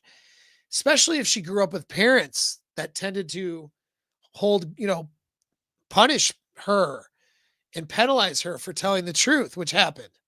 She'd tell the truth and then she'd get punished. She'd get in trouble. She'd get yelled at. She'd get devalued, right, by her parents. So that's social conditioning too. Like if a girl is trying hard to be accountable, tell the truth, okay, have forgiveness, not hold grudges, all those things, you have to have radical acceptance or she won't keep doing it. You can't blow up. You can't lose your shit. You can't be upset at the truth she's telling you. You know what I mean? You can't punish her or shame her for telling you what's going on, especially if they're questions that you've asked. So radical honesty and integrity, really, okay, radical integrity falls in line with radical acceptance. Okay, you can't have one without the other. I like the words radical integrity better because it's just better. So I just wrote that down. But anyway, so you have to have that. You can't lose your shit. Okay, a lot of guys screw this up. Most of you guys screw this up, actually. It's a game problem. This goes back to that psychopath playbook course to have emotional self-control. Many of you guys lack this and you blow up. Girl's being honest to you or she's being accountable or she's saying some things. She doesn't say it in the way that you like. You don't like what she's telling you. Okay, so what happens? You blow up, you get upset, you lose your shit, you get judgmental. You can't be judgmental, right? If you're judgmental, you're not radically accepting what's going on. So you can't have contempt for her. So radical acceptance removes contempt. Contempt is like she tells you some things that are the truth, and then you look at her like she's disgusting, like she's less of a person, that sort of thing, right? Or she does that to you. That contempt doesn't belong in a relationship. That ruins, that kills desire. Okay, that kills the desire in a relationship. So how do you remove contempt? Radical acceptance. She has to be able to radically accept when you tell her the truth without being resentful, without being, judgmental, and without using shame or guilt to try to control you. Do you see how these greater frame statements encompass so many things? Going back to my beginning example, do you see how like a girl's night out is really not a real thing to worry about? It is, but it's not. You know what I mean? Like the girl's night out or how she handles her exes or all these things I've talked about too. But these things are easy to deal with when you have the frame and when you have these standards. When you have basic standards and you have this frame, you're not worried about how she handles her exes because she's going to do it the right way. And if she does it the wrong way, you just refer to the values and principles and standards you have in the relationship. And then it starts to work itself out if she really does have the same principles that you're asking for, right? That you're telling her to have. So we're going to take a little bit of a left turn. This one is the most important thing. Okay. This one is, well, again, out of all 13, there really is no most important because if you're missing one, it's all in the toilet. But this one is the one that's big. This one's the controversial one. This is the one that I say shit about this. Excuse me. I say shit about this thing and everyone flips the fuck out on me. Okay. Everyone freaks out. People start protecting their ego. Women get really upset at this one. Okay. So this one upsets a lot of women. It's funny because it shouldn't. I'm going to tell you what it is. And you're going to go, most of you who regularly listen to me will be like, that shouldn't piss anybody off. But it does. This one is a major thing for people. Okay. And that is sex. Okay. 7, sexual integrity and desire maintenance. Desire maintenance. What does that mean? You have to fuck the person you're with. You have to do it enthusiastically, and you have to do it frequently. When in doubt, fuck the person you're with. Sex. Bang your wives, bang your husbands, bang your girlfriends. You're having struggle in a relationship, bang each other first, then work it out. You see what I'm saying? You work something out and you want to celebrate, bang each other to celebrate, and then go have dinner. Okay? You got some wonderful milestone event, have a really good milestone sex. You just got done with a argument, have that really hot breakup sex. You see what I'm saying? Bang each other. Like banging each other is a solution to most of your problems. Yet people get married and they stop banging each other. Whoa, you know what I mean? And then women who are in these relationships, a lot of them like to act like they're assault victims. Oh, you mean I have to bang my husband? I'm such a victim. It's just like, come on. Why'd you marry him if you don't want to bang him? Like, come on, dude. You know what I'm saying? And so this is such a like an easy one to do because it should be fun. But so many people don't do it. They're not good at it. They're not learning how to get better at it. They're not learning how to please their partners. They don't do things for the other person. You know what I mean? Guy's not trying to please, like, I don't know. Guy's not trying to be better at this. He's not figuring it out. She's not. It's just so stupid. This one is stupid. And it's something I have a hard time understanding because I don't get into relationships with women unless we're banging. I don't really understand it. You know what I mean? Like, friendships, obviously, and platonic, but non-platonic, you're in a non-platonic relationship. You're not banging. I mean, there was a point where I had that happen to me like years ago, and I solved that problem. And I decided right then I'm never going to get into this problem again. And guess what? I never did. It's been a long time that I've never had that problem. I had that problem one time and I solved it. Never had the problem again. The problem of the sex going down and then being in a situation where sex is a problem. Sex has not been a problem since I decided. All I had to do as a man, this is all you have to do as a man, is decide that this isn't going to be a problem anymore. Once you decide that, then the problems you're having with the sex, they're going to solve themselves. I'm not saying they do it overnight, but they will solve themselves either because you're out of that sexless, shitty relationship or because she is banging you enthusiastically in the relationship, right? You're solving it. Once you solve it, you'll never not solve it. It's one of those things. Now, you may need some tools and some skills in order to solve it, which is why, again, schedule an appointment with me. Okay, let's talk about a coaching program. Let's get you into something. But this should not be a problem. But it's such a problem. Such a big problem. All right. Now, I say this and people are like, he's just a crazy sex person, crazy sex guy, just wants to, he's a pervert guy. Come on. Because they don't understand how important this is or whatever. It's just all bullshit. So much bullshit. So much mental gymnastics and just ego protecting stuff. You know? Like most of these anyway, most couples will think like, oh, the relationship's falling apart because they've gotten busy, they've gotten stress and this and maybe the kids or it's work. And then we have these communication problems. No, those aren't the problems. Your communication problems, they're not the problem. That's a symptom. I mean, you may have communication problems, but it's a symptom.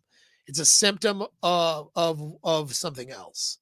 It's a symptom, not the cause. The real breakdown is because you're not fucking each other. You're not doing it well. And that's not something that you're offering each other on a regular enough basis or on an intense enough basis, right? Women are settling with guys who are not banging them as well as other guys have in their past. And the guys that they've settled with aren't interested in getting any better at it. So a woman's not that motivated or interested. She's with, the number 5 on her list of sexual experiences. She married that guy. That guy doesn't even know it. He's walking around because there's no integrity. We don't have the previous standard of integrity for these relationships. So she's not telling them the truth. He doesn't want to know the truth. He's just walking around going, oh, we said, I do. She loves me. Oh, maybe if I clean the kitchen more, she'll touch my wiener. And she's like, he's the fifth guy on my list to have sex with.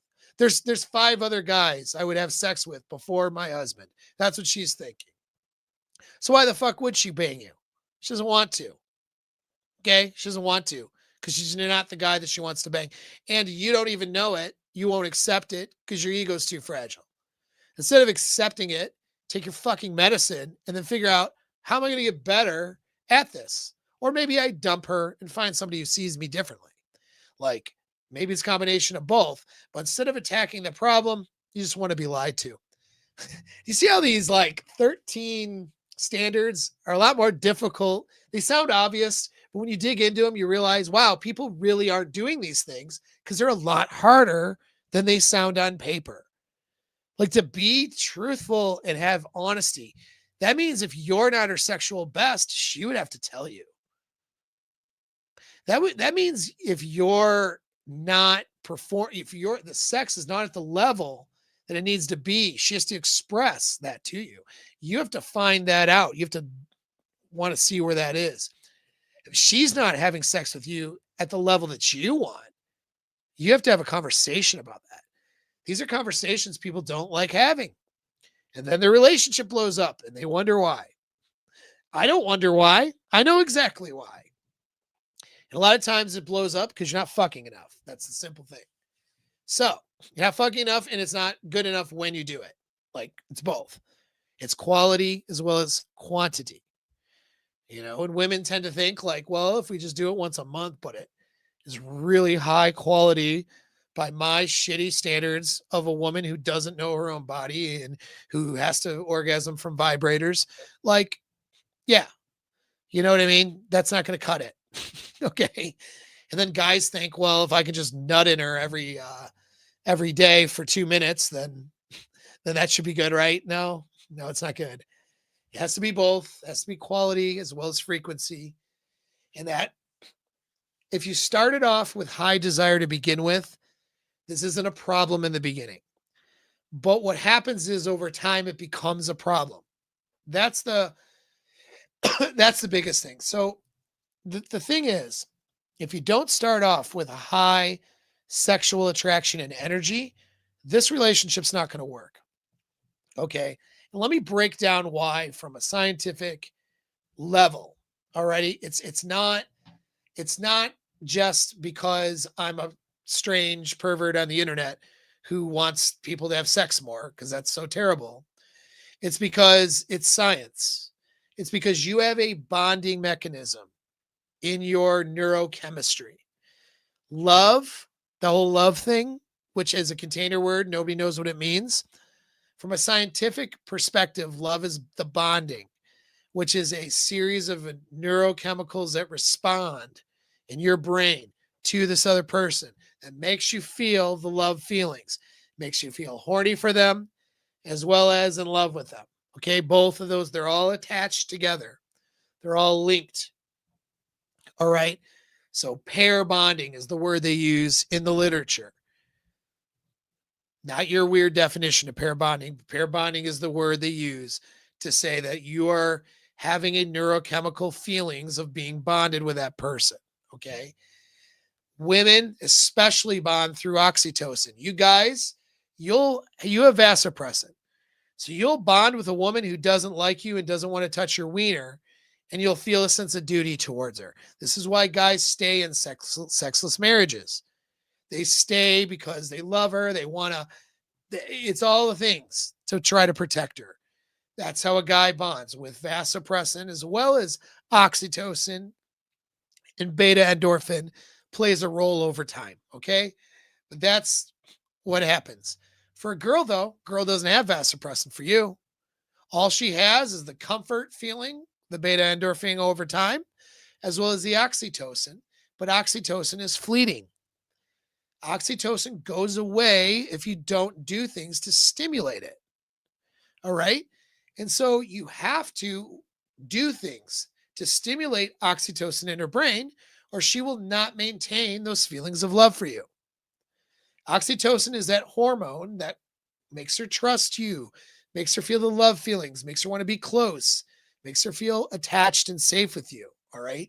She won't have that because it's a fleeting thing unless you do things to stimulate it. It goes away naturally, is what I'm trying to tell you. If you do nothing, it goes away. Now, women, what are women motivated with? What causes women to do things? Emotions, right? So in the beginning, when you're new, she has horniness and it's very dopamigenic, and then she gets the physical contact and the touch. And if you know halfway of what, if you have a half of an idea of what you're doing in the bedroom, then she gets to orgasm with you too on top of it. And then she feels a bonding feeling. Now, if she went through 100 guys before you, that bonding feeling is going to be harder to stimulate. That's the problem with notches. I've done other videos on it. But regardless, the sexual thing, the physical touch, and sex, intercourse, orgasms, that is the biggest stimulant of oxytocin there is for her. Okay? The largest stimulant. When you stimulate and spike the oxytocin serum levels in the blood are higher over time. But if you stop stimulating that oxytocin, those serum levels come down and they come right back down to a level of a single person. That's when she doesn't feel those love feelings so much for you. Okay? So what do you have to do to get those things to happen, to spike those feelings? Well, you have to do a lot of things, but you have to do sex. Sex is the main thing that does it. The closeness before and after, closeness the next day, even physical touch, that does it too. The way you talk to each other, you see, it's a compounding effect. But the compounding effect doesn't have anything to compound off of if you're not having intercourse. Or you see what I mean? Now, there's a whole thing about desiring intercourse. This is a whole nother discussion because it's already a long video. For those who abstain from sex until marriage, because it's dopamigenic and they haven't had it yet, there can be an oxytocin stimulant there, also the dopamine stimulant with the anticipation of sex, which is why they rush in to get married. So religious people tend to get married faster because they want to fuck each other. Okay, that's really what it is.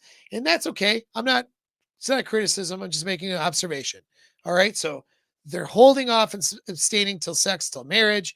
They tend to get married faster, younger, earlier because they want to fuck each other. And then once they start fucking each other, though, all that dopamine stuff is being satisfied and the oxytocin's happening. But then what happens is you get to know the person. So when you get to know the person and the beta endorphin comfort sets in, there's less of a dopamine stimulant to have sex. So then the sex starts to go down. Why? Because you guys have the girl controlling the sex, which is most of you. Most of you, the woman dictates when and how sex will happen, not you as a man, which is not a universal. It doesn't have to be true, by the way. It's not my relationship. She doesn't dictate. My girlfriend doesn't dictate the sex. I do. But that's a very rare circumstance. You have to have a high level of game to get her to consensually basically sign off or co-sign you as the power of attorney, okay, of her sexual decisions, which you need, by the way. That's actually my suggestion. It's very controversial, but it shouldn't be. The woman is literally signing off the power of attorney over her sexual decisions to you. Not really actually signing a piece of paper, but figuratively speaking, she is handing over the responsibility and of sex to you. You are the person. who is not only responsible for it, but also has the authority over it. You see? So she gives that authority to you. Most of you guys, like 99% of you guys, the girl is dictating the sex. You may lie to yourself and say she's not, but wait till she has a headache, right? She's dictating sex. She's the one who's deciding, not you. And that's a problem already. This is the reason the ship breaks down. This is a standard you need to have immediately. Okay. And if you don't, good luck to you. All right. Now it may not have to be as like extreme sub dom or dom sub as my relationship, but it has to be a standard where she can't use and leverage sex against you. Okay. Because scientifically, this is the bond. This is what stimulates the emotions. So back to that, women are driven by their emotions, right? So what happens? In the beginning, there's all the dopamine of a new person and good stress, like, norepinephrine and a little adrenaline, right? That makes her feel all the anticipation and want for the new guy, okay? Then she starts having sex with you. What happens? You become familiar. Beta endorphin kicks in. She becomes comfortable. That's okay. You need that for a long-term relationship. It can't be all dopamigenic all the time. Those are high toxic relationships usually, and they don't last. So she does need to have some comfort with you, right? She does need to have those things. But then what has to happen? Well, there's no feeling in her brain then to like stimulate and make sex happen. She doesn't necessarily, she only feels like she wants to have sex then during and around ovulation. And then a lot of the rest of the month, she's just not feeling like it. And then, so it starts off where in a is a typical degradation of what should be a good relationship. Two people get together, they desire each other. They desire each other. They start banging each other all the time. So it's like multiple times a day, right? Like they're all over each other. Honeymoon phase. Then they get familiar. That starts to drop off to maybe every day instead of multiple times a day. Then it's a few times a week.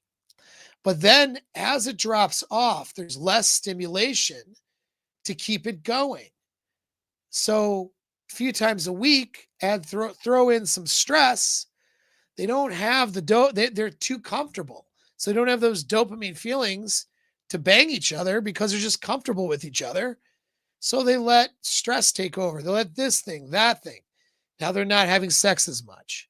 Now a couple times a week turns into once every couple of weeks. And that turns into once a month. Now they're effectively in a sexless marriage at once a month. Happens all the time, happens at a high percentage levels. Most people have experienced this short term, and then maybe they fixed it. A lot of people though have experienced this indefinitely.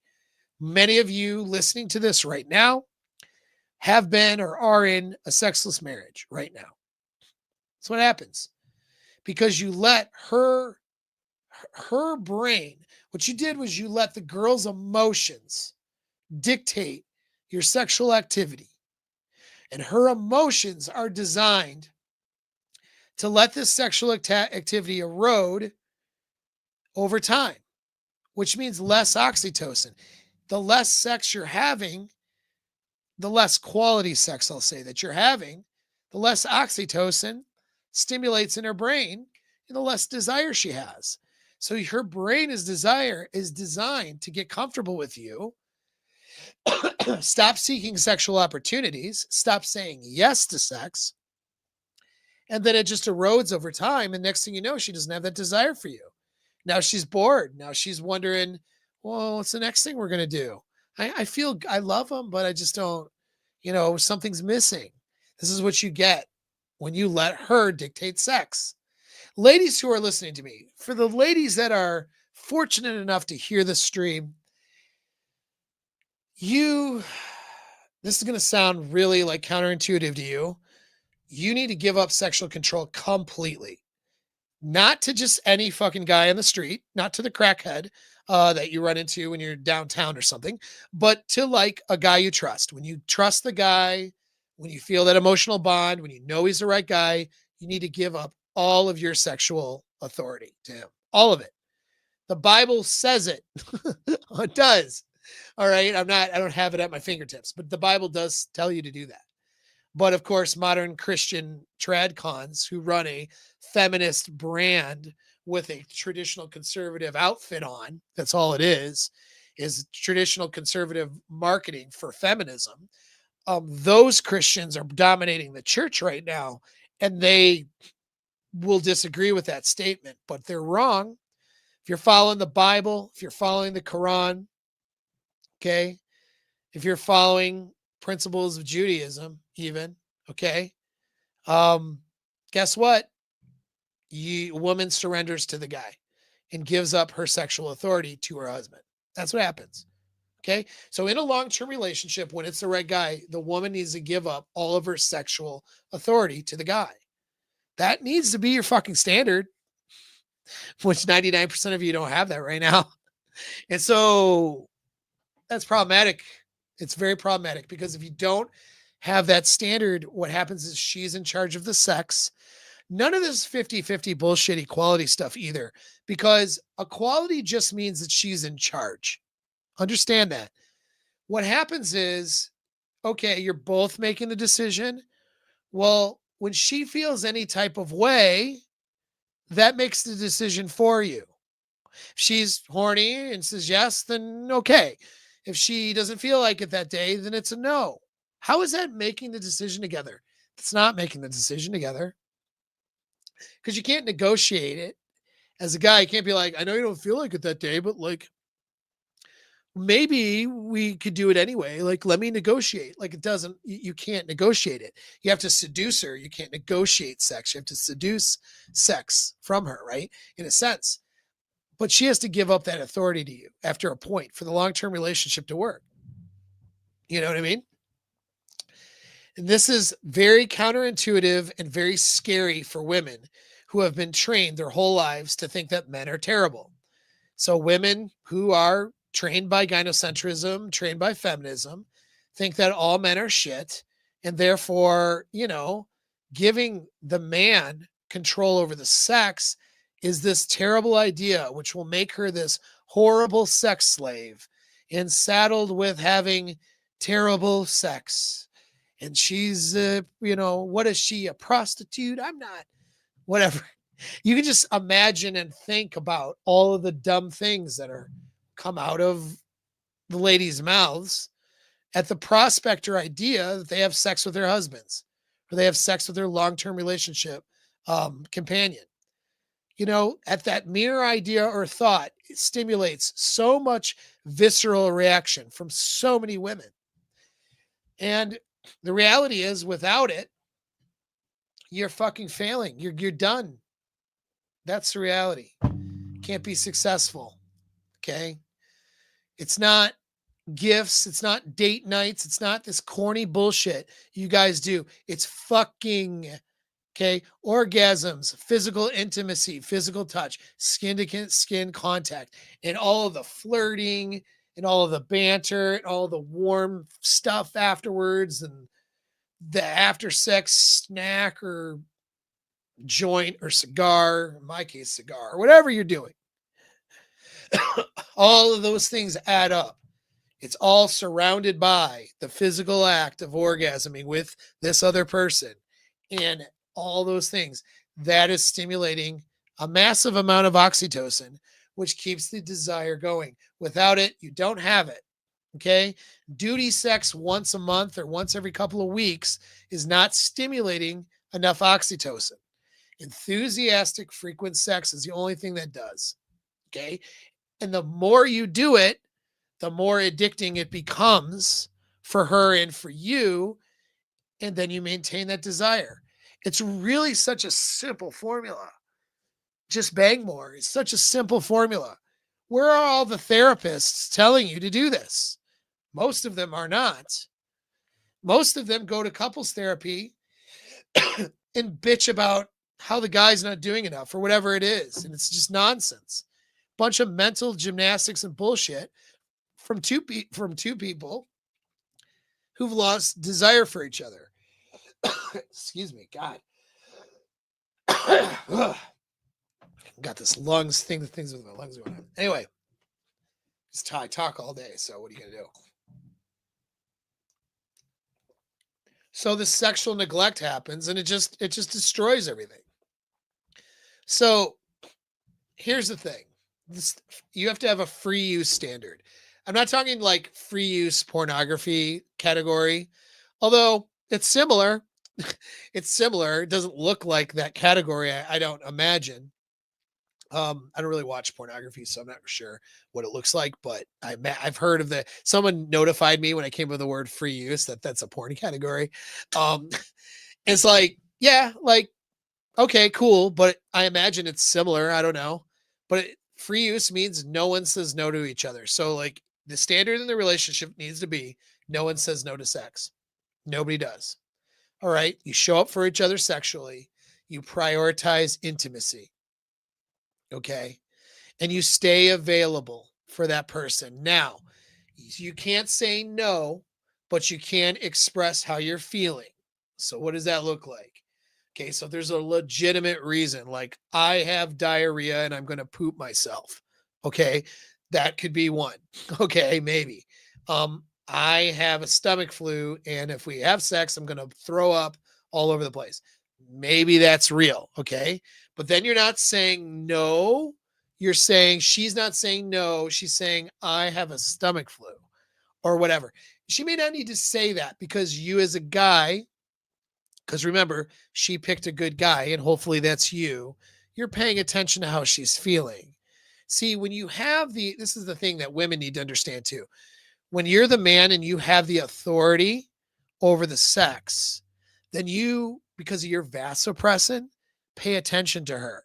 If you feel like she's not going to really enjoy sex that much today because of something going on with her, then you're probably not going to have sex with her that day. You're probably going to give it a break. You know what I mean? You're not just after whatever. You'll save it for tomorrow morning. You'll save it for the next day. You'll save it for a better time.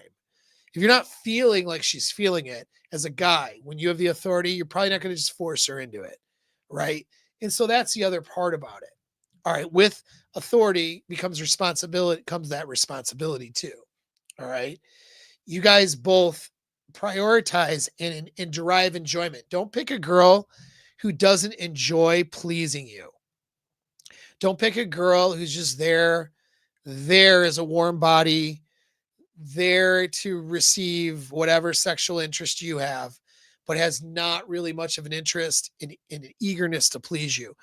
If she's not eager to please you, she probably doesn't desire you that much. There's probably a guy in her past that she was eager to please, and you're not him.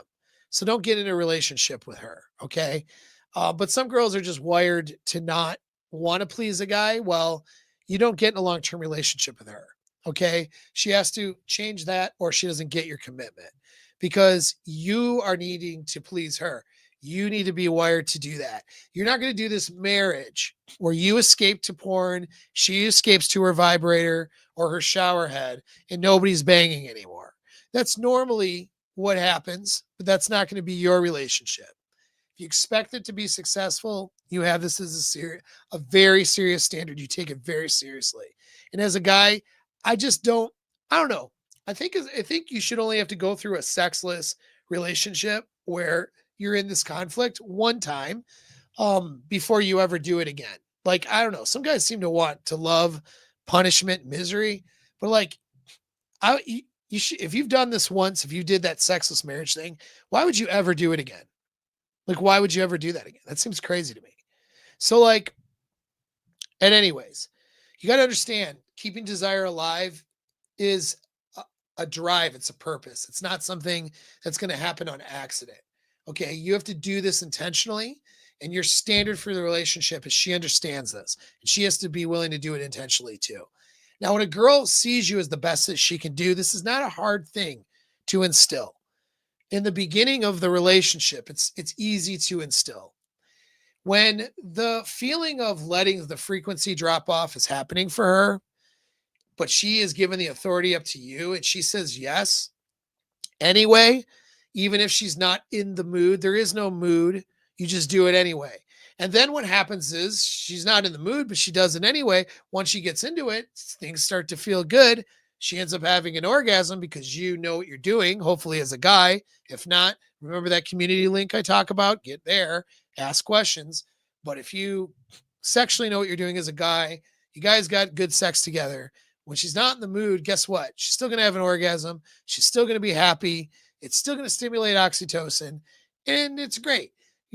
Maybe it's not like the Michelin 5-star restaurant, but pizza's good some days, right? Like that's kind of how sex is. Sex is just like good food. Some is better than the other, right? The lower level of sex that you're having shouldn't be bad sex. Do you know what I mean? Sometimes it's a quickie, sometimes it's an all-nighter. Like you get what I'm saying. All right. And so, yeah, you have diverse and different experiences. This is a whole topic. Like this video is already fucking too long to begin with. But this is something that you need to have as a priority. And this is the biggest thing that goes away. This is things people push back on. This is the thing women push back on. And women push back on this because they want to use sex for power. That's why women want to, most people in relationships haven't sorted out the polarity and the power dynamic, which is another bullet point I'll be getting to. And so they haven't sorted it out. So what they're doing is they're just in a relationship that's transactional and they're fighting each other for power. And the biggest weapon a girl has in that fight for power in these transactional relationships that all these idiots are promoting, what's her biggest weapon? The biggest weapon she has is sex. So in a transactional relationship, she's not giving up her power with sex to you. She's not giving that authority up because she wants to use it, whether it's do things for you sexually or take away things. And usually it's take away sex in order to get you to do what she wants. She modifies your behavior with the dangling of the carrot of sex. Most women don't understand how to have a relationship without doing that. They've never experienced it. They've never seen it. They've never been trained. So, but that's a recipe for disaster. If a woman is using sex for power, using that carrot dangle, right, to get you to do what she wants, what's going to happen is she's going to have sex with you less and less. She's going to desire you less and less. Her respect will go away for you. And that's going to be it. You're going to be in a shitty marriage. Congratulations. So you can't let her have power over this. Both of you have to agree and submit to the power of the frame of the relationship with you as a leader, that sex is something you share, you put effort into. If you're not feeling it, so what? Figure it out. You know what I mean? Figure out. You felt it before, so you start figuring out how to feel it again. You know what I mean? If you just do it and you put effort into it, and you recognize that your attraction is something you need to manage, not just something the other person needs to do, it's going to work out a lot better. So what does this mean though, right? So no one says no. You care about the other person's pleasure. Here's a big one. How about all these people who get unattractive once they get married or whatever? That whole thing is eliminated by this standard. See, if you know that you're going to be fucking each other as a standard, then you will maintain your attractiveness to each other so the other person will want to sleep with you. That's part of the standard, is to put effort into the sexual relationship, which includes not just frequency and intensity, but includes maintaining your appearance, maintaining your hygiene, the way that you smell, showing up and being an attractive person. She's not going to gain 100 pounds if she understands she has to be sexy for you. She has to wear the right clothing, do the right things to be sexy so that you want to bang her. And that also means maintain a good level of fitness, maintain a good body weight. And guess what? You as a man, you need to be doing all of those things as well. But that's a no-brainer if you guys are having a sex life. When sex is this optional thing that just erodes away, what else erodes away? The motivation to maintain your appearance and attractiveness for the other person as well. So you see how this is all tied together. So what do you think I should put on the list? Go to the gym. That's a standard or whatever, right? How about fuck each other? If fucking each other and being sexually enthusiastic about each other and taking that seriously is the standard, what else? What's she going to do? She's going to go to the gym or do yoga at the house or eat properly, right? Like all of those things are going to happen. When you have frame, you don't have these other problems that all these internet people talk about for your clickbait engagement. You know what I mean? All right, that's enough about sex, but you guys got the point. Okay. And so many women want to resist this point. Well, I would argue and say to those women, it's because they're not with a guy who they would feel, who they really feel like they can surrender their sexual authority to. When a woman is with a guy who blows their mind sexually, they feel like they can surrender that authority to him, provided he checks all the other blocks too, which is meaning, being a good guy to get with, being trustworthy, not being a narcissist, like all the things, right? When a guy is a good, healthy guy and she bonds with him sexually and he blows her mind sexually, most girls don't have as big of a problem as you think of giving up that authority. Okay. But it's the standard you need to have and you need to enforce it. And if you don't, then you're not going to. The default will be she controls the sex. And when that's the default, you're in a struggle now to maintain this desire. Not good. Okay. So don't do that to yourself. Now, why do women resist doing this though also? Because they're using sex for power, as I mentioned. Well, that leads us to number 8 now. Number 8 in our list of 13, I'm going to blow through the rest of these. Number 8 is polarity and role clarity. So, a couple here, I'll move along in my notes because this is really long if I don't. Okay. In a relationship that works, one person is going to lead, another person is going to support. Biologically speaking, that means the man is leading and the woman is supporting because there are biological tendencies and default mechanisms that are there.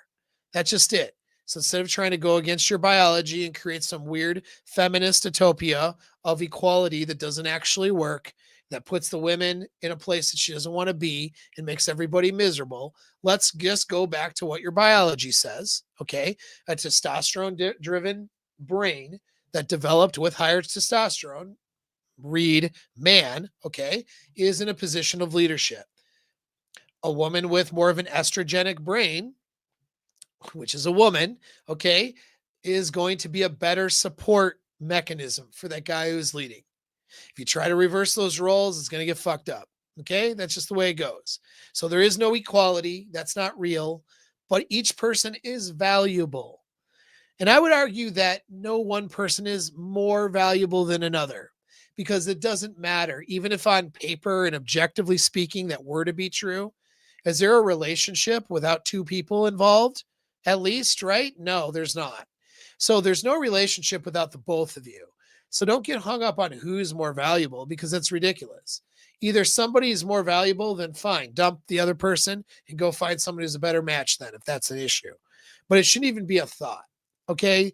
It's not about equality. It's not about value. Each person brings value. That's what's important. It's not a measuring contest about who's bringing more value because reality is there is no relationship without the both of you. Okay. And that's all that matters there. So you either bonded and connected and you feel good about each other and you develop that or you don't. But the key is someone has to lead and someone has to support. And if you don't have that, you won't have a relationship. You're going to have a power struggle. Now, guys who are, people are talking about all relationships are transactional, blah, blah. It's a shitty model. It's a terrible model of thing, a terrible way to think about relationships. Even if you could logically reason out that statement, relationships are transactional, to be objectively true, you sound like you're autistic because it doesn't work that way. All right. Desire and feelings and emotions are the reason that you're together. So you can't take that out of the equation. This is not a facts don't care about your feelings situation. Okay. Because the fact is your feelings are the reason you're with somebody. All right. So you have to manage that, maintain that. And that means managing and maintaining that polarity. Okay. All right. To keep desire alive, you have polarity and you don't have power struggles. If you have power struggles, then what happens is there's a devaluation that happens and you stop seeing each other as desirable companions. All right. Leadership is having direction, vision, and stability. Support is her intuition, her emotional attunement, and her doing things to help increase those possibilities of success, right? And so when that polarity dies, the attraction's dead too. She wants to summarize, she wants a dominant guy who she can trust and relax with, who's going to take her in the direction that she needs to go. You need to be that guy. She needs you to accept her role in wanting that and supporting that, not trying to run dominance over the guy that she's with. Now, there's different levels of polarity, like there's different levels of dominance. I run a very dominant situation in my household. Other people might not run as it that way, but there has to be an understanding of where that polarity exists. You know what I mean? So, like, you have to understand those roles. Mainly, she has to be able to accept that the guy is the leader of the relationship. And if she can't accept that, then you shouldn't be together. Most women today can't accept that. They think feminism's the way, and they think, oh, you know what? 50-50, all this bullshit. No, no. Okay. You lead as a guy, and there is clarity about that. And that is the understanding you have.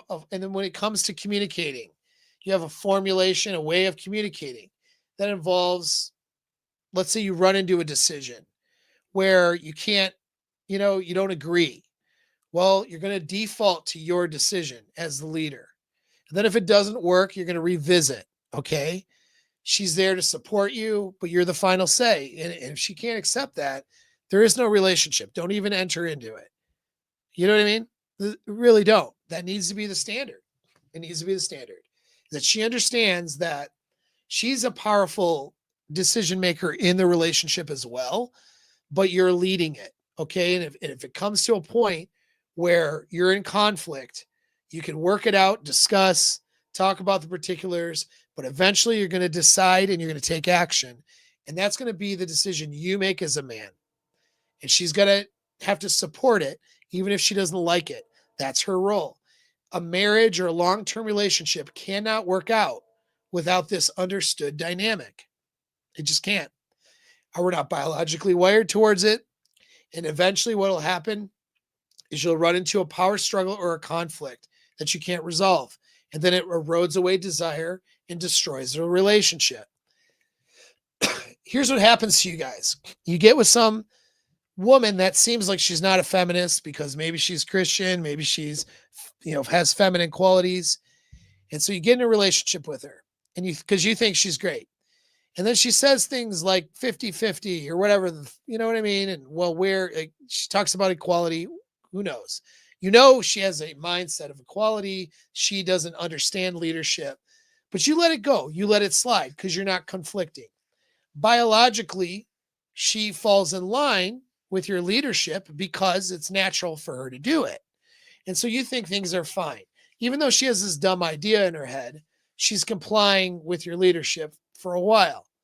But then something happens, and that happens maybe a year, 2 years, 3, 4 years later. She hasn't changed her mind about this equality thing. She doesn't recognize that you were in charge.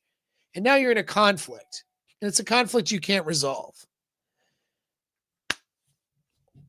There you go. It's the end of the relationship. You just wasted 4 years of your life.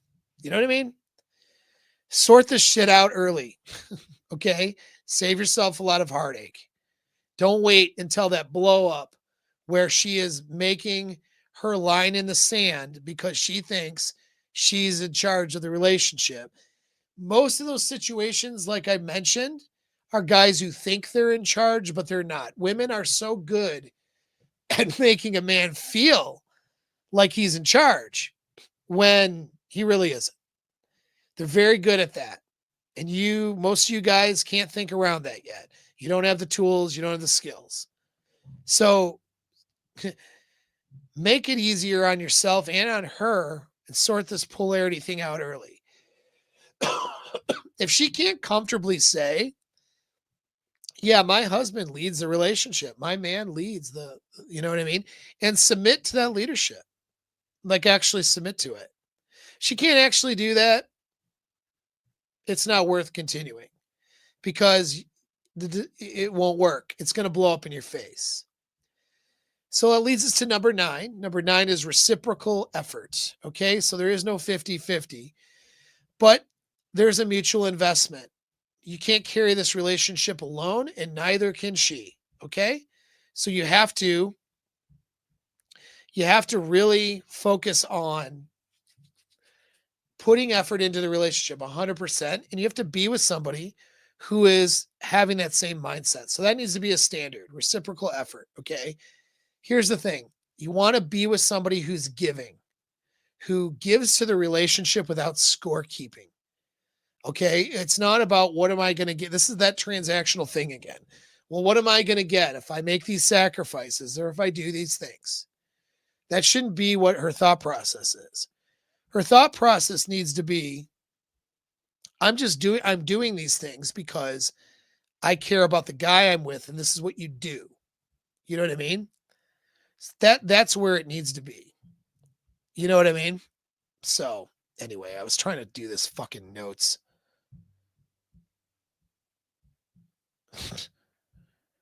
Anyway, whatever. I got lost on my notes on Radical. So this is too long. The stream is so long, dude. I'm gonna kill it. Freaking. I can't do 2 parts because nobody gives a shit about 2 parts. Y'all want 1 part.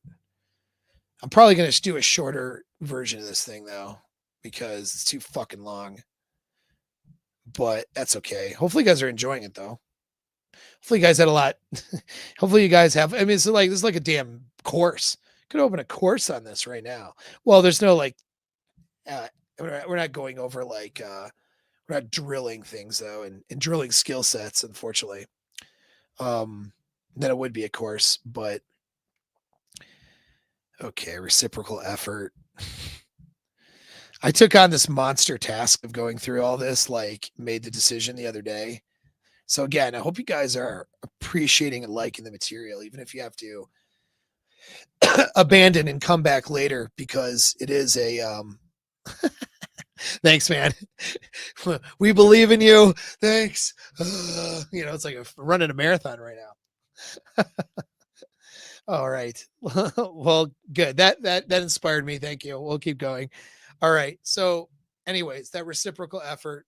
Pick somebody, basically pick a woman who doesn't keep score, who's giving. You have to have that as a standard, okay, or things are going to work out well. These other things we can blow through a little bit fast. So the next one is more about compatibility, which is a shared direction and aligned vision, right? So I use this example. It's an easy example. Like, you don't want to get into it with a girl who's like, she wants a kids and wants to get married, and you don't want any of those things. That would be a problem.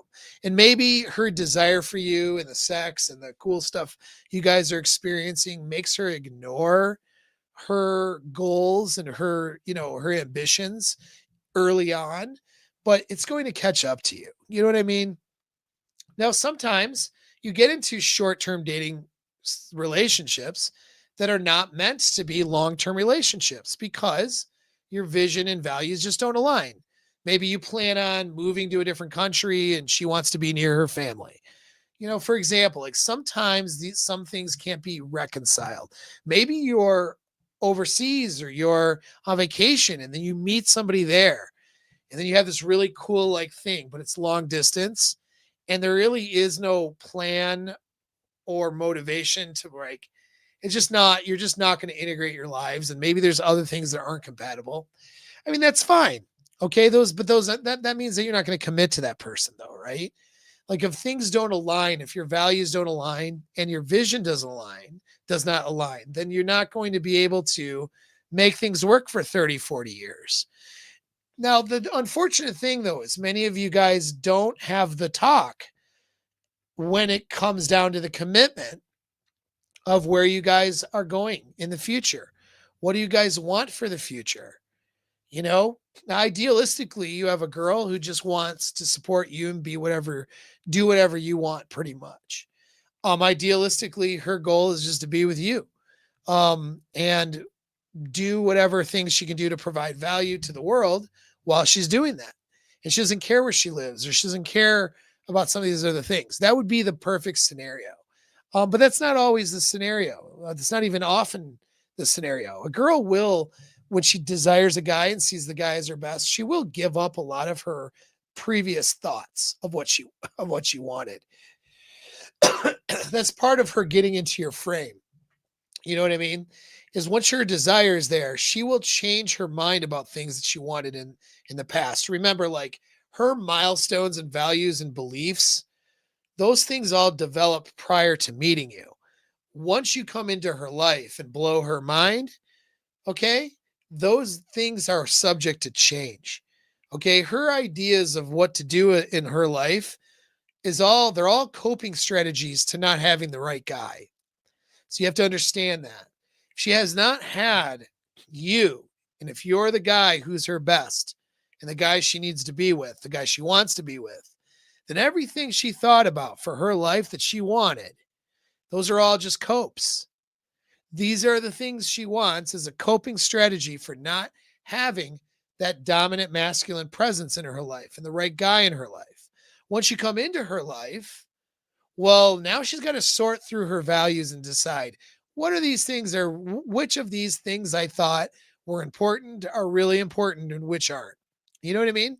So her ideas of things that she wants oftentimes changes when she's with you, if she's in high desire for you, which is totally normal, reasonable. But the thing is, by the time you guys really start to build a future together, you have to have an idea and a shared vision. She can't be off of the reservation in her own frame with her own ideas, and you're sitting here trying to lead a relationship. You know what I mean? Her ideas need to match the frame of the relationship. They need to match your ideas. So that's number 10, and that is a non-negotiable standard.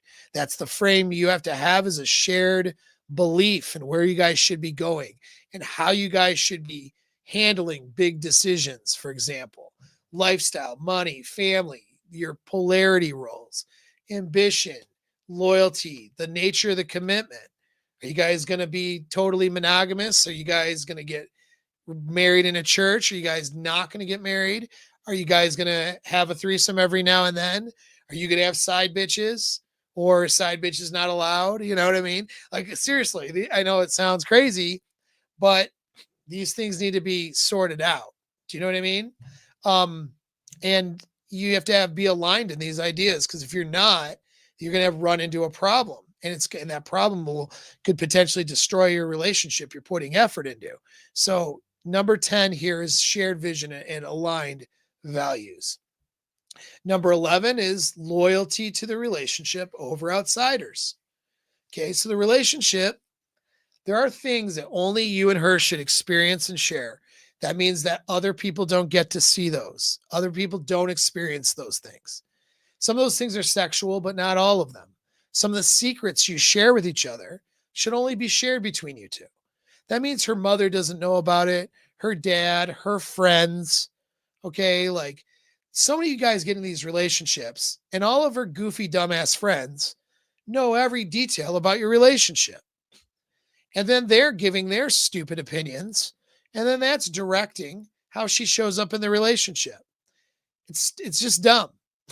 It's dumb, and don't do it. That should not be. That's violating your standards, or it needs to be a violation of your standards. Okay? She has to have loyalty to you over her friends, over her family. And that's correct.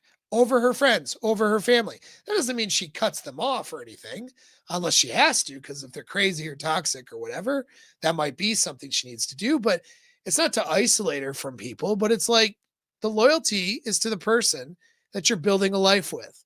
I mean, it's different if you're just dating, obviously, but if you're in a serious relationship or a marriage and you plan on lasting the distance, that person you're with is your number one person, and everybody else is fucking another number. Okay. You, even your kids, you're raising kids together.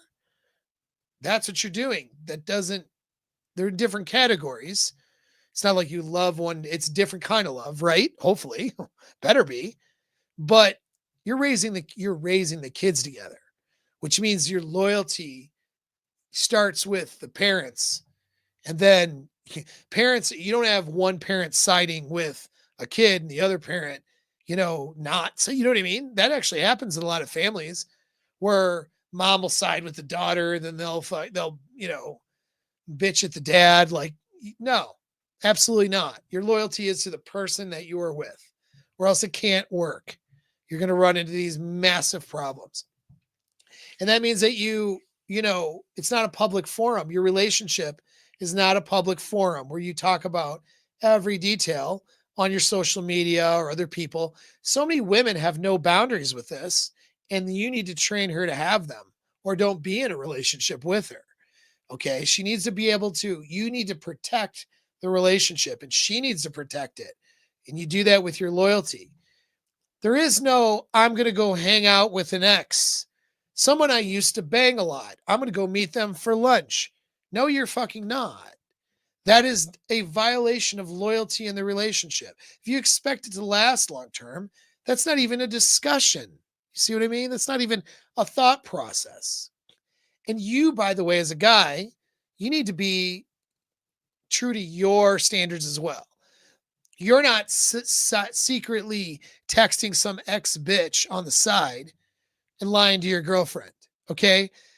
You expect her to behave with these standards. You got to do it too. You know what I mean? If loyalty to the relationship over outsiders is the standards, then you have to behave with it, and you have to enforce it.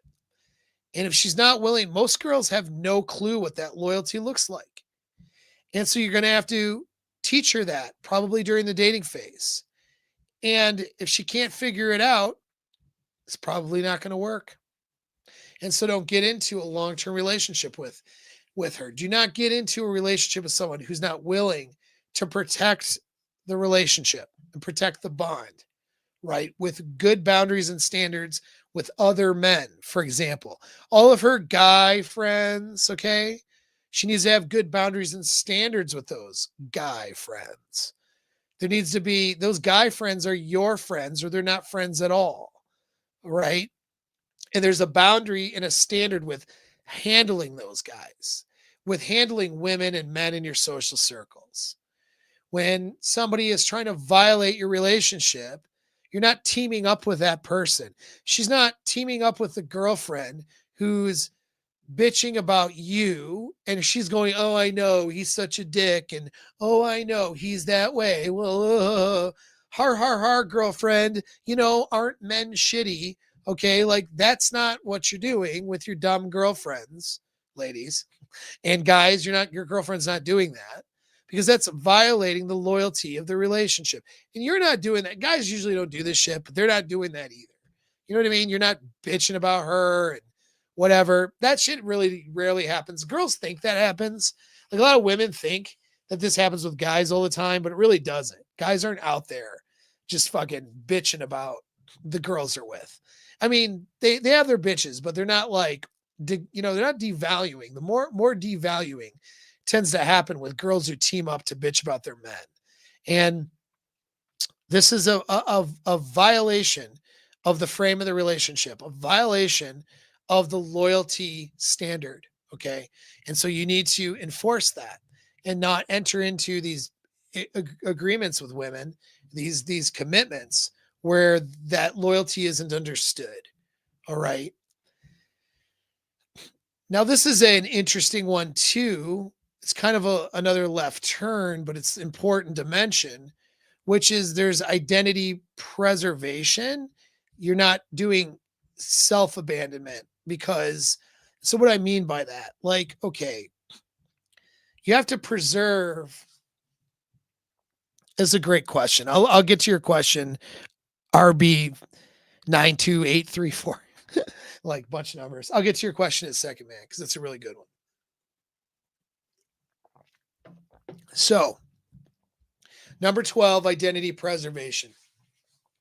In other words, you as a man, you have your mission, you have your passions, okay? You have the things that interest you, you have the things that make you who you are. All right? You're not going to give those things up because you're in a relationship now. That would be fucking retarded. And so many guys do it though. You're not going to give up your friends. You're not going to give up your family. On the one hand, this is why like these see there's a logical progression to the way I numbered these. Loyalty to your relationship is utmost important, and you put that loyalty over like your friends and family. That being said, though, you still have your friends and family.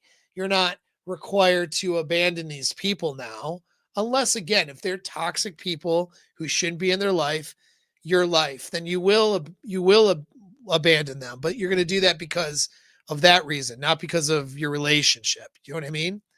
So you have to, you still have your friends, you still have your family, you still have your passion, you still have your purpose.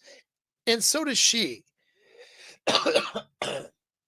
Okay, so does she. She is, doesn't shouldn't be required to not have her friends anymore. Now, if her friends are toxic and they're shitty people, then maybe she needs to limit her involvement with those people. A lot of women find out the unfortunate fact that their friends are shitty people once they get into a relationship with a good guy. A lot of women, when they find themselves in a relationship with a good guy, they find out that their girlfriends are a lot shittier than they realized. And because women are very motivated by social circles, they run into that conflict of, do I abandon my friends? That's a tough decision for a girl to make. But you as a guy should not require her to abandon all these people in their life. You require her to place your relationship above all of these people, though. You require loyalty, but you don't require her to abandon everybody in her life. That's an abusive thing, actually. That's what cults do. That's what abusive relationships do. They isolate. And a lot of women are abusive as well, where they use emotional manipulation tactics in order to isolate a man from his social circles. Happens all the time. And guys do it too to women. And they, unfortunately, physically abusive guys will often use physical intimidation to do it as well.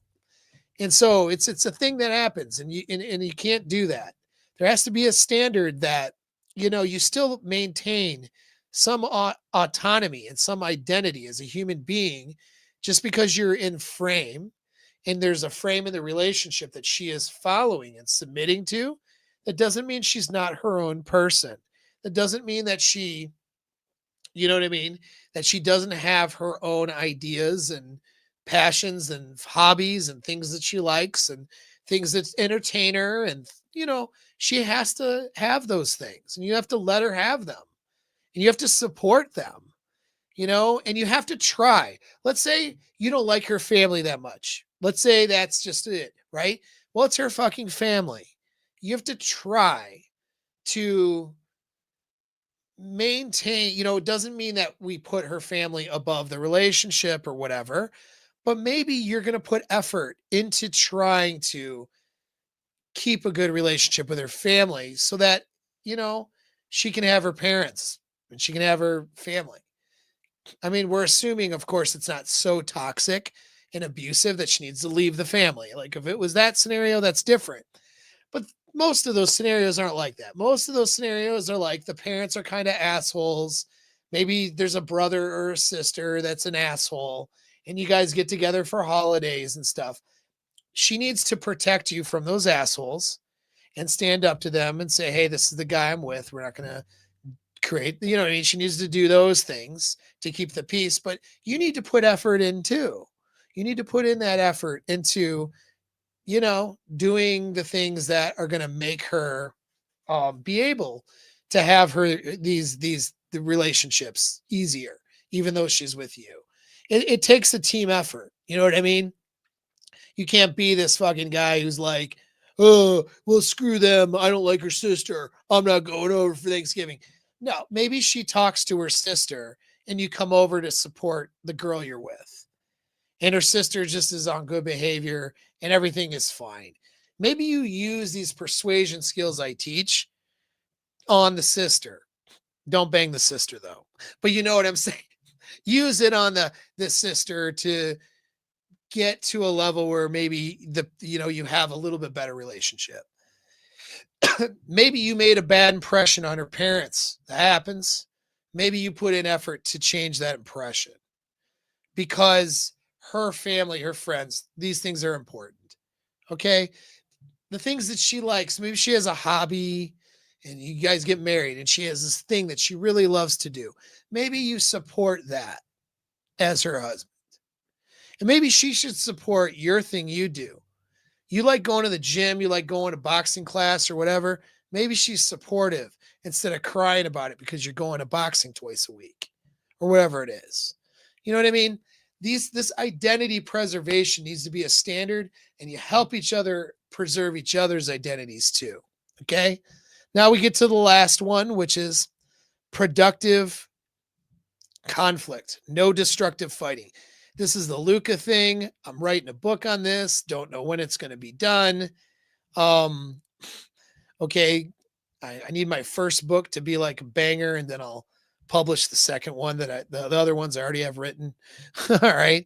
So I'm doing a banger ass book eventually on Luca. Stay tuned for that. It's going to be several months before that's out. But with that, productive conflict management, no stonewalling, no scorekeeping, no four horsemen things, the criticism, contempt, defensiveness. This falls in line with arrogance, right? You guys got to fight right. There's a whole book by Gottman called Fight Right. It's a pretty good book, actually. You can get that book. That'll cover a lot of things. Won't cover everything I'm going to talk about in my Luca book, but it's a good book to add to your library. The Gottman book, Fight Right. Okay. This is number 13. You have to be able to handle the conflicts you guys have in a healthy way. All right. So that's the one I'm sort of ending the list with. But that's none of these. There's not a single one on this list that is more or less important. Okay. They're all important. And here I'll do my little share screen as I promised here.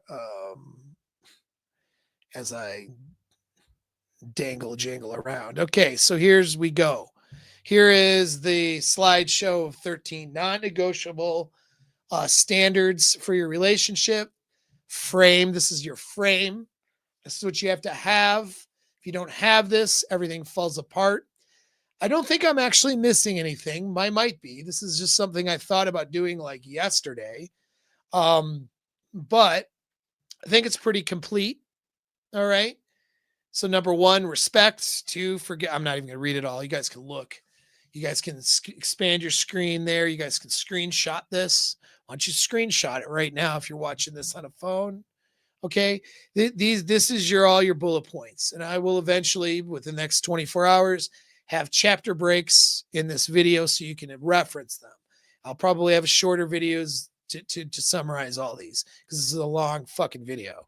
But this live stream's long. But at any rate, here they all are. Okay. You can't have a relationship work without these. If any one of these is missing, you're screwed. Okay. So in that respect, one isn't necessarily more important than the other. But I will say having the things like, all right, so sexual integrity and desire maintenance makes this whole thing a lot easier over time. Okay. Not just in the beginning, but over time. If you do number 7, all these things become easier. If you have just a standard of respect, forgiveness, accountability, gratitude, radical integrity. So like really 1 through 7 makes 8 through 13 a lot easier. All right. And they're easy. Like gratitude's easy. Being respectful, easy. Honestly, fucking each other is pretty easy too, isn't it? Like sex with the person you're with that you decided to be with because you thought they were hot. That should be an easy one. Most of these are not super hard, but as you notice as I go through and how they're structured, people don't do them all the time. People fail to do these because when you get into it, It's actually not as easy as some of these are not as easy as they look because they require you to really look inside of yourself and to really become a better person. And I think that's the thing there. I think that's why a lot of these relationships don't work out because, you know, people aren't better people than they should be. People need to become better people. You as a man, you need to become a better person. And I don't mean just better as like a good boy or a nice guy, but like a more capable, better, positive, masculine version of yourself. You need to be better. And women need to be better too. And I think, if you have two shitty people who are failing in so many areas of their life, they lack self awareness and they come together to be in a relationship, well, of course, the 13 things I mentioned, they're not going to get done, are they? They're going to fuck up every single one of them. If you get one person who's working on being better, but then he saddles himself with a woman who isn't interested in being better and isn't trying to change her life, improve herself, and she has all these bad habits, traumas, toxic behaviors, you think it's going to work out? Is she going to maintain that frame? No, she's not.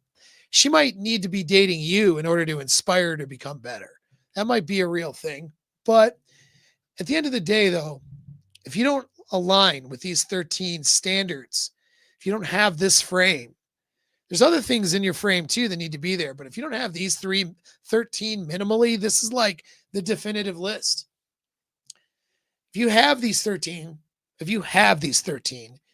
you have probably almost 100% chance of your relationship working. If you have all 13 of these, your relationship will work. If you don't have these, if you're missing one consistently, I mean, having a bad day is one thing, but if you're missing one of these standards, it will not work. I've done this a long time, guys. Done this a long time with thousands of people. I've seen thousands of relationships that haven't worked out. And I've seen many relationships, you know, many of them, probably the same amount really, that have seems to be working out. I mean, obviously, time always tells, right? But without these 13 things, you're going to eventually run into a problem. And the sneaky part about it is you could be missing one of these things and not realize you're missing it because you didn't know. And then that doesn't show up as a problem till a year later, 3 years later. You know what I mean? That's the thing, is that these standards might not be something you've ever thought about in your relationship until it becomes a problem. And then you're at an impasse. Then you're at a crisis point. And so there's a lot of crisis points that happened in early on within the first couple of years of relationship. That's why they call it a challenge phase after the honeymoon stuff wears off. You know what I mean? But instead of like going through your relationship waiting for the next crisis, you can mitigate a lot of that just by reviewing this long ass video I did and then having these 13 standards in your life and in your relationship. You mitigate these crises. You mitigate running into a problem with an ex that wants to see her. I mean, this is obvious. This should be a crazy example, but it's not because I see it all the time. You're in with a girl and it's 2 years later and an ex wants to meet for lunch. And then you find out that she has shitty boundaries with men, but she never really challenged it before. And now she's insisting on meeting with this ex and she doesn't care about your boundary. And now you have a problem.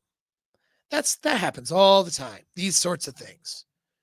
Or you just realize like you're just so used to dealing with entitled women that you just pull her out of her entitlement, argument after argument. But your arguments don't happen very often. They're only happening once every couple months. But then 2, 3 years later, all that arrogance adds up. You're arguing more and you can't get her to take accountability for shit. Now you're calling me for a consult. I've been with this girl 3 years. She fails your relationship capability test because she doesn't have accountability. What do I do? It sucks. We try to fix it.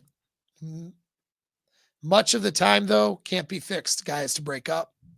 You just wasted, I say wasted. I mean, three years of a learning experience, 3 years of some good times, but it's not the long-term relationship you were hoping for. You know what I mean? Let's avoid all that shit. And let's look at these 13 principles. Let's look at these 13 standards. Let's create frame in your relationship. Okay, where you are in charge. And now let's enforce that into somebody that, into the relationship. You're going to do a relationship with somebody. You're going to do something long term. You enforce these boundaries. You enforce these standards. They're not negotiable. You work through them because there's some level of training she might need to have and some level of training for yourself as well. So you work through them, but they're not negotiable. Okay, you do them or you don't. If you don't even do the relationship. It's not going to work. All right, going back to some questions. Starting with this one. You are awesome. Thanks, man. Your channel helps me vet out sneaky 304s. They are fucking sneaky. I'm glad I was able to help you with that, man. That's awesome. That's great. All right. More stuff. Thank you for the super as well. Really appreciate it. Okay. If I don't keep going, these bitches will never be held accountable. That's funny. And yeah, that's true. It depended on this 3-hour live stream. Are these things we should be thinking about when we start talking to a girl, or once a few dates have happened and there's a stronger connection? Yeah, that's a really good question. I'm glad you asked it. These are things that are, it's reticular activating system. So now that you have a list of things, they're in your head. But is it the first thing you think about when you go to talk to a girl? I hope not. First thing you're thinking about is she's hot and I kind of want to bang her, right? That's usually about the first thing you're thinking about. And then you start talking to her and she's like, well, I kind of think she's cool too, whatever. How do I get her on the date? Like, that's, you're thinking about other stuff. You're not thinking about these things that early on. As you progress with her though, yeah, these are things that you're going to want to think about more. So once you decide, and this is where, like, so if you were in my coaching, you were in mastermind. Okay. So what would happen is you would have access to a few different tools. So one of those is a compatibility tool. So it's a list and journaling exercise that helps you determine whether a girl's compatible or not. I say compatible, I mean just lifestyle, values, goals, quirks, things she doesn't do, as well as things that she does do, all that stuff. You have things that make you and her compatible or not. And so that's really what you're kind of looking at first is compatibility. And then as you kind of move along, you're looking at, is she capable? So I have also an evaluation you can do on a girl you're dating. It's not really going to do you much good on a first date. You'd have to have some history with her. Seeing her for a few months usually is good. You can do an evaluation and it'll determine whether she's capable of being healthy for a long-term relationship or not. And so these tools come into mind in the beginning. If you were my coaching client, is you're finding a girl who's compatible and you're making sure she's capable. Is she capable of following these 13 standards? Right. And so that's the things you're figuring out in the dating process. But even prior to that, you're not even focused on that. What you're focused on is noticing any egregious red flags or problems in the dating phase. And then also building attraction, building desire, seducing her. Because if a girl is desiring you, that's going to be a different set of behaviors than if she's not. You know what I mean? So you're focused in the beginning, like your first few dates prior to sleeping with her is usually focused on seduction and building desire. And then you're just learning about her with no judgment whatsoever. You're not sitting here with a checklist in your head. You're just learning about her. Your judgment-free zone, letting her tell you, asking good questions and figuring her out and making things fun and connecting with her so that she is seduced by you. And then you guys end up having sex, right? And seduction happens usually early in most cases. And then you let that go for a while. So there's the seduction process. You have to get her emotionally on board with wanting to do anything with you if she's going to follow a standard. You know what I mean? If you're not somebody that's important in her life, if you just met her, or if you've only been on a date for her, why are you guys going to talking about these standards? She's not going to be that motivated to want to meet any standard that you have because she's not sure about you yet. For a girl, for example, especially the sexual one, for a girl to submit herself sexually to a guy and give that sexual authority to the guy, right? To have that standard, which is very important. She has to see you as the guy that she's trusts in order to be able to do that. The guy that has enough value. You know what I mean? The guy that she really wants. It really doesn't happen unless she sees you as the best she can do. So the seduction is really what's happening in the beginning, while you're also sort of vetting, using those tools of compatibility, using those tools of capability, noticing toxic traits that might crop up. That's what you're doing in the beginning with no commitment. But once you sort it out, if she's a girl who you she desires you, you desire her, desire is being solved, you've seduced her properly, she seems like she's capable of having a healthy relationship, you guys seem compatible. Now you guys start to move into what would be a commitment. She starts probably pushing or wanting that commitment, right? And so now you have to define, what is that commitment? What does that look like? And then what standards do you have? Now you're sort of sorting these standards out at that point. Generally, you're not handing her a checklist. It's just in that process, there's like we'll say a gray area, right? It's a process of courting. It goes from high desire, we're dating, but we have high desire, into, here's the long-term commitment where here, my camera's here. So you go from here to here, and this area in the middle where you start making frame statements. You start opening up discussions about things like respect, or whatever. Now that respect discussion could have cropped up earlier. You know what I mean?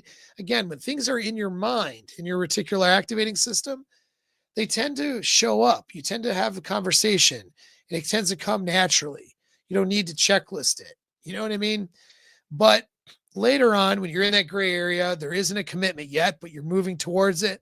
Now you start having more discussions that allows you to make a statement of fact or a frame statement. Well, here's how it is for me, or here's how I want things to be if I'm in a commitment, or if we're committed, this is what I would expect. How do you make that statement, and you have those talks and you sort those things out. And so and then some of those things, what's going to happen is she'll say things because it sounds good, but the behavior isn't there yet.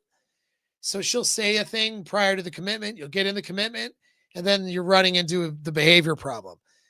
That's okay. That's normal. You're going to then work through it, through the communication skills that I give you. All right. If you're in my coaching, you get those skills, but there's Luca videos and stuff on YouTube, right? So you work through those things with that. You might have to, this is the early commitment phase. You'll have to work through it, but at least you've introduced these ideas. They're not like foreign ideas, and the goal is within your first year, you've worked through all this shit. You have it established. So you're not getting any surprises later on. When I say work through it, I don't mean she finds out about the sexual standard a year later. I mean, they got introduced early enough in the commitment within the first, again, not right when you're dating, but within that gray area, and maybe within that first couple months of a commitment before it gets too far. But then there's that period of time where she's really got to assimilate the behavior. That's going to be another several months. So by the time you end up with a year, you have frame in your relationship. She understands the standards and you guys are doing well. That's idealistically how it should go. That's a really good question, man. That was really good. Let's see what else we got. Cool, man. Thanks. I appreciate your appreciation. And I agree. Thank you. I'm glad that you like it. And I've been going for 3 hours. So now I'm going to I don't know, jump in my lake. My lake is frozen, so I'm going to see if I need to hit it with a chainsaw. I don't know. I think a cold water plunge is what is in my future. Thanks again, guys, for, jumping into this. I appreciate the support. If you're not in my community, you're fucking up. All right. You really are. Get in the community. I'm dropping that course soon. All these standards and all this shit, they won't matter if you don't have the mental inner game to execute. So you want the mental inner game to execute? That's that course that's going to come out. And I'm telling you, I got, like I said, almost 800 people in the community right now. The course is going to be open to 50 people. All right. So at 50, I'm capping it. So if you're not in the community, if you're not in my email list, you're not going to get the initial invite to enroll and you're going to miss it. That's not good. I don't want you to miss anything. Okay. So we're going to have a lot of fun there and I hope to see you there. So hopefully you're going to click that link now that we're done. And that's it. All right. Talk to you guys later.